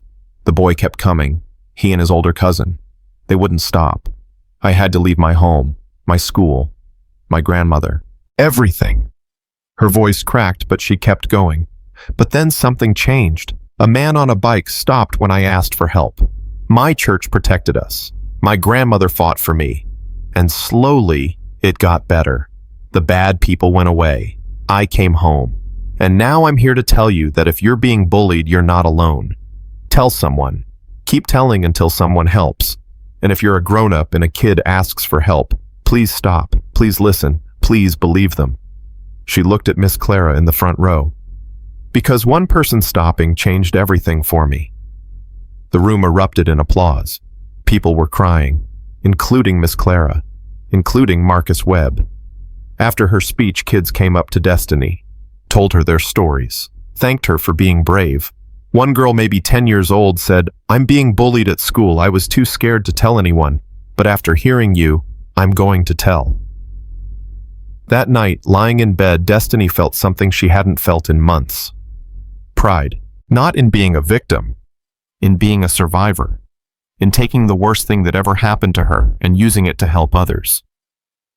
A year after the park incident, Angela Morrison reached out again. She asked if she and Trey could meet with Destiny and Miss Clara, a restorative justice session mediated by a therapist. Miss Clara's first instinct was to say no, but she talked to Destiny first. "How do you feel about seeing Trey?" Destiny thought about it. "I don't know. I'm not scared of him anymore, but I don't know if I want to see him." "You don't have to. This is your choice." "What do you think I should do?" "I think you should do whatever feels right for you, not what you think you should do, not what's easiest. What feels right in your heart." Destiny took 3 days to decide. Then she said, "I'll do it, but I want Amani there too, and you, and the therapist, and I want to be able to leave if it gets too hard." "Okay, baby, we'll do it your way." The session was in a neutral office. Comfortable chairs arranged in a circle, lots of tissues, a calm, experienced therapist moderating. Trey came in with his mother. He looked different, smaller somehow, like he'd deflated. His eyes were down, couldn't look at anyone. The therapist explained the process. "This isn't about forcing forgiveness. It's about understanding, about accountability, about healing for everyone involved." She turned to Trey. "Would you like to start?" Trey's voice was barely audible. "I'm sorry." "Can you look at Destiny when you say that?" He forced his eyes up, looked at her. I'm sorry for everything I did, for being mean, for scaring you, for making you leave your home. Why did you do it? Destiny asked, her voice steady, stronger than anyone expected. I don't know. I was angry all the time. My dad left. My mom was never home. I felt invisible. And when I was mean to you, people noticed me. It made me feel powerful. Did it feel good, making me cry? Trey's eyes filled with tears. At first, yeah, then later, no. But I didn't know how to stop. It was like I was trapped being this mean person and couldn't figure out how to be anyone else. You could have just stopped. I know, I should have. I'm sorry I didn't. They talked for an hour. Trey explaining without excusing. Destiny asking questions, getting answers. At the end, the therapist asked Destiny, "Is there anything you want to say to Trey?" Destiny thought carefully. I forgive you. Not because what you did was okay. It wasn't. But because I don't want to carry anger around forever. I want to move on. And I can't do that if I'm still mad at you. Then she looked at Angela. I forgive you too. For not stopping him sooner. I know you were trying. I know being a mom is hard. Angela broke down crying. Thank you. You didn't have to do that. I know. But I wanted to. But walking out of that session, Miss Clara asked Destiny how she felt. Lighter, like I put down something heavy I was carrying. That's what forgiveness does. It frees you more than it frees them. Do you think Trey will be okay? I don't know. But he has a chance now. That's more than he had before. 2 years after the park incident, Destiny was 10 years old. She was in 5th grade, doing well, making new friends, still best friends with Imani. She volunteered with Safe Streets, Safe Kids once a month, helped with events, talked to younger kids about bullying. The nightmares were rare now, maybe once a month. When they happened, she knew how to cope. Breathing exercises, grounding techniques, calling her grandmother. She wasn't broken, she was healing. Miss Clara was proud beyond words. Watched her granddaughter grow from a terrified 8-year-old into a strong, compassionate 10-year-old who used her pain to help others. Marcus Webb's program had expanded to 5 neighboring districts. They'd helped 23 kids escape bullying situations, prevented countless others, all because one man stopped on his bike when a little girl asked for help. On the 2nd anniversary of that day, Destiny wrote Marcus a letter. Dear Marcus, 2 years ago, you saved my life. I don't think you realize how big that was. You didn't have to stop. You could have kept riding. But you didn't. You believed me. You protected me. You changed everything. Because of you, I learned that good people exist, that strangers can become heroes, that asking for help is brave, not weak. Thank you for stopping. Thank you for believing me. Thank you for showing me that one person really can make a difference. Love, Destiny. Marcus framed that letter, hung it in his office at school, read it whenever he had a bad day and wondered if his work mattered. It mattered. 3 years after the incident, Marcus Hayes was released from juvenile detention. He was 19 now, required to check in with his probation officer weekly, banned from Richmond city limits except for court-approved visits to his mother. Miss Clara heard about his release, told Destiny. How do you feel about that? She asked. Scared. A little. But also okay. He can't hurt me anymore. I'm stronger now. Yes, you are. And if he tries anything, I'll scream. Loud, just like the other Marcus taught me. Miss Clara smiled. That's my girl. Marcus Hayes never contacted them. Never violated his probation. From what they heard, he got a job at a warehouse. Kept to himself. Stayed out of trouble. Maybe he'd changed. Maybe he'd just learned to hide better. They'd never know for sure. But it didn't matter. Because they'd moved on. Destiny was 12 when she gave her last official speech for Safe Streets, Safe Kids. She stood in front of 200 people at a fundraising gala. Confident now. Practiced. When I was 8 years old, I thought my life was over. I was so scared I couldn't eat, couldn't sleep, couldn't be a kid. But then people showed up for me. My grandmother, my church, a stranger on a bike. They didn't have to help. They chose to. and that choice saved my life." She paused, looked around the room. There are kids right now going through what I went through. Scared, alone, thinking nobody cares. We have to be the people who show them that's not true.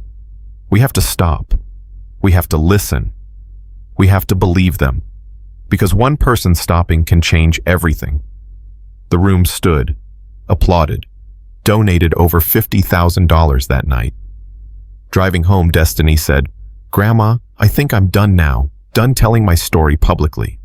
"Why's that, baby?" "Because it's not my whole story anymore. It's just the beginning. The rest of my story is about what comes after, about who I'm becoming, and I want to live that part privately." Miss Clara understood completely. "Then that's what you'll do." "But I'll keep volunteering.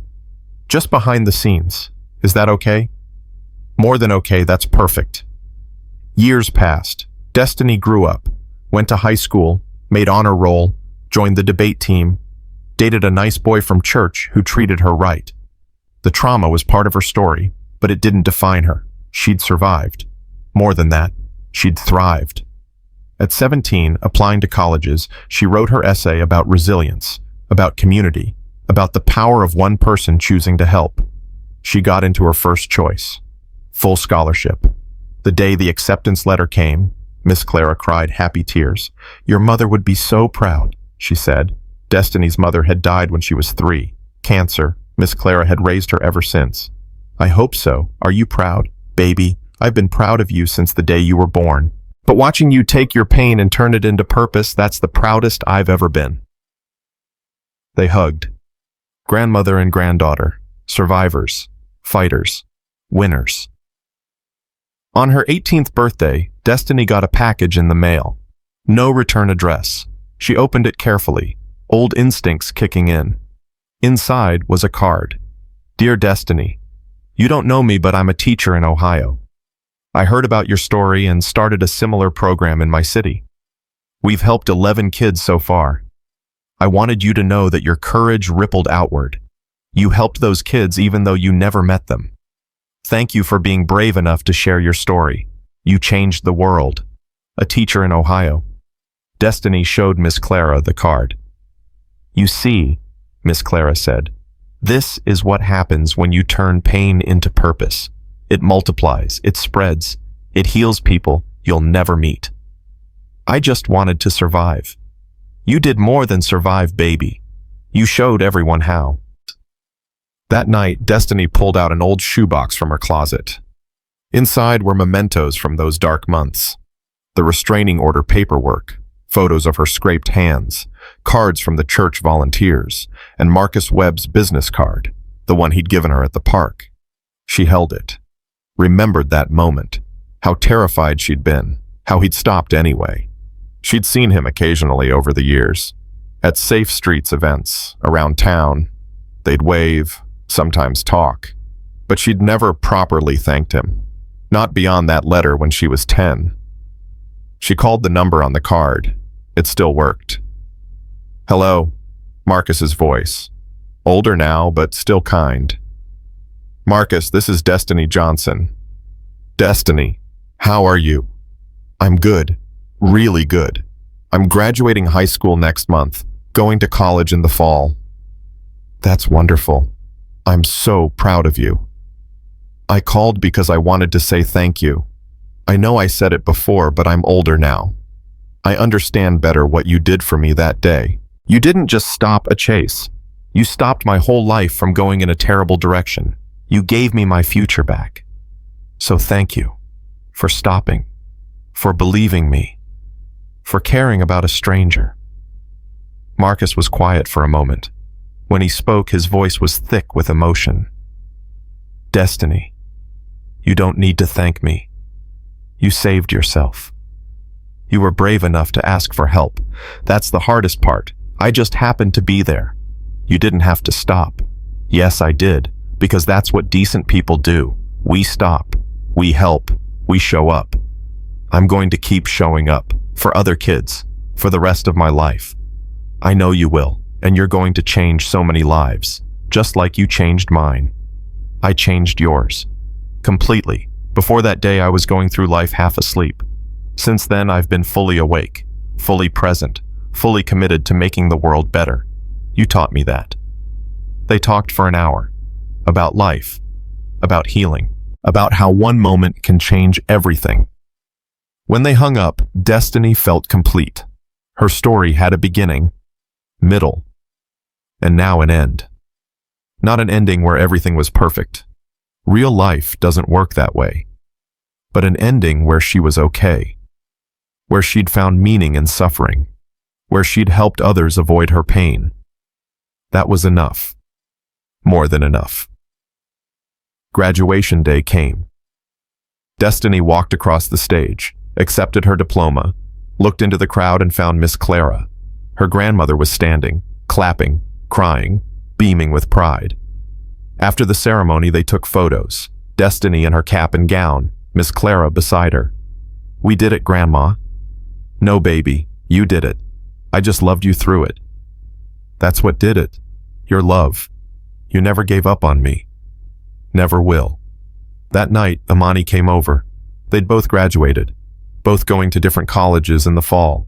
They sat on the porch swing, same one they'd sat on as little girls. Scared, traumatized, broken. "Remember when we thought we'd never be okay again?" Amani said. "I remember. Look at us now." Destiny looked at her best friend, her sister, the person who'd stood beside her through the worst time of her life. "We survived. More than survived, we won." They sat there swinging, laughing, planning futures that once seemed impossible. Two black girls who'd been hunted, terrified, broken down. Two black women now, strong, healed, ready to change the world. Because they'd learned something those dark months, something that would stay with them forever. One person choosing to help can change everything. One act of courage can ripple outward. One moment of standing up can save a life. They'd been saved. Now it was their turn to save others. And they would. For the rest of their lives. They would stop when someone asked for help. They would believe when someone said they were scared. They would show up when someone needed protection. Because that's what decent people do. They stop. They listen. They help. And in doing so, they change the world one person at a time.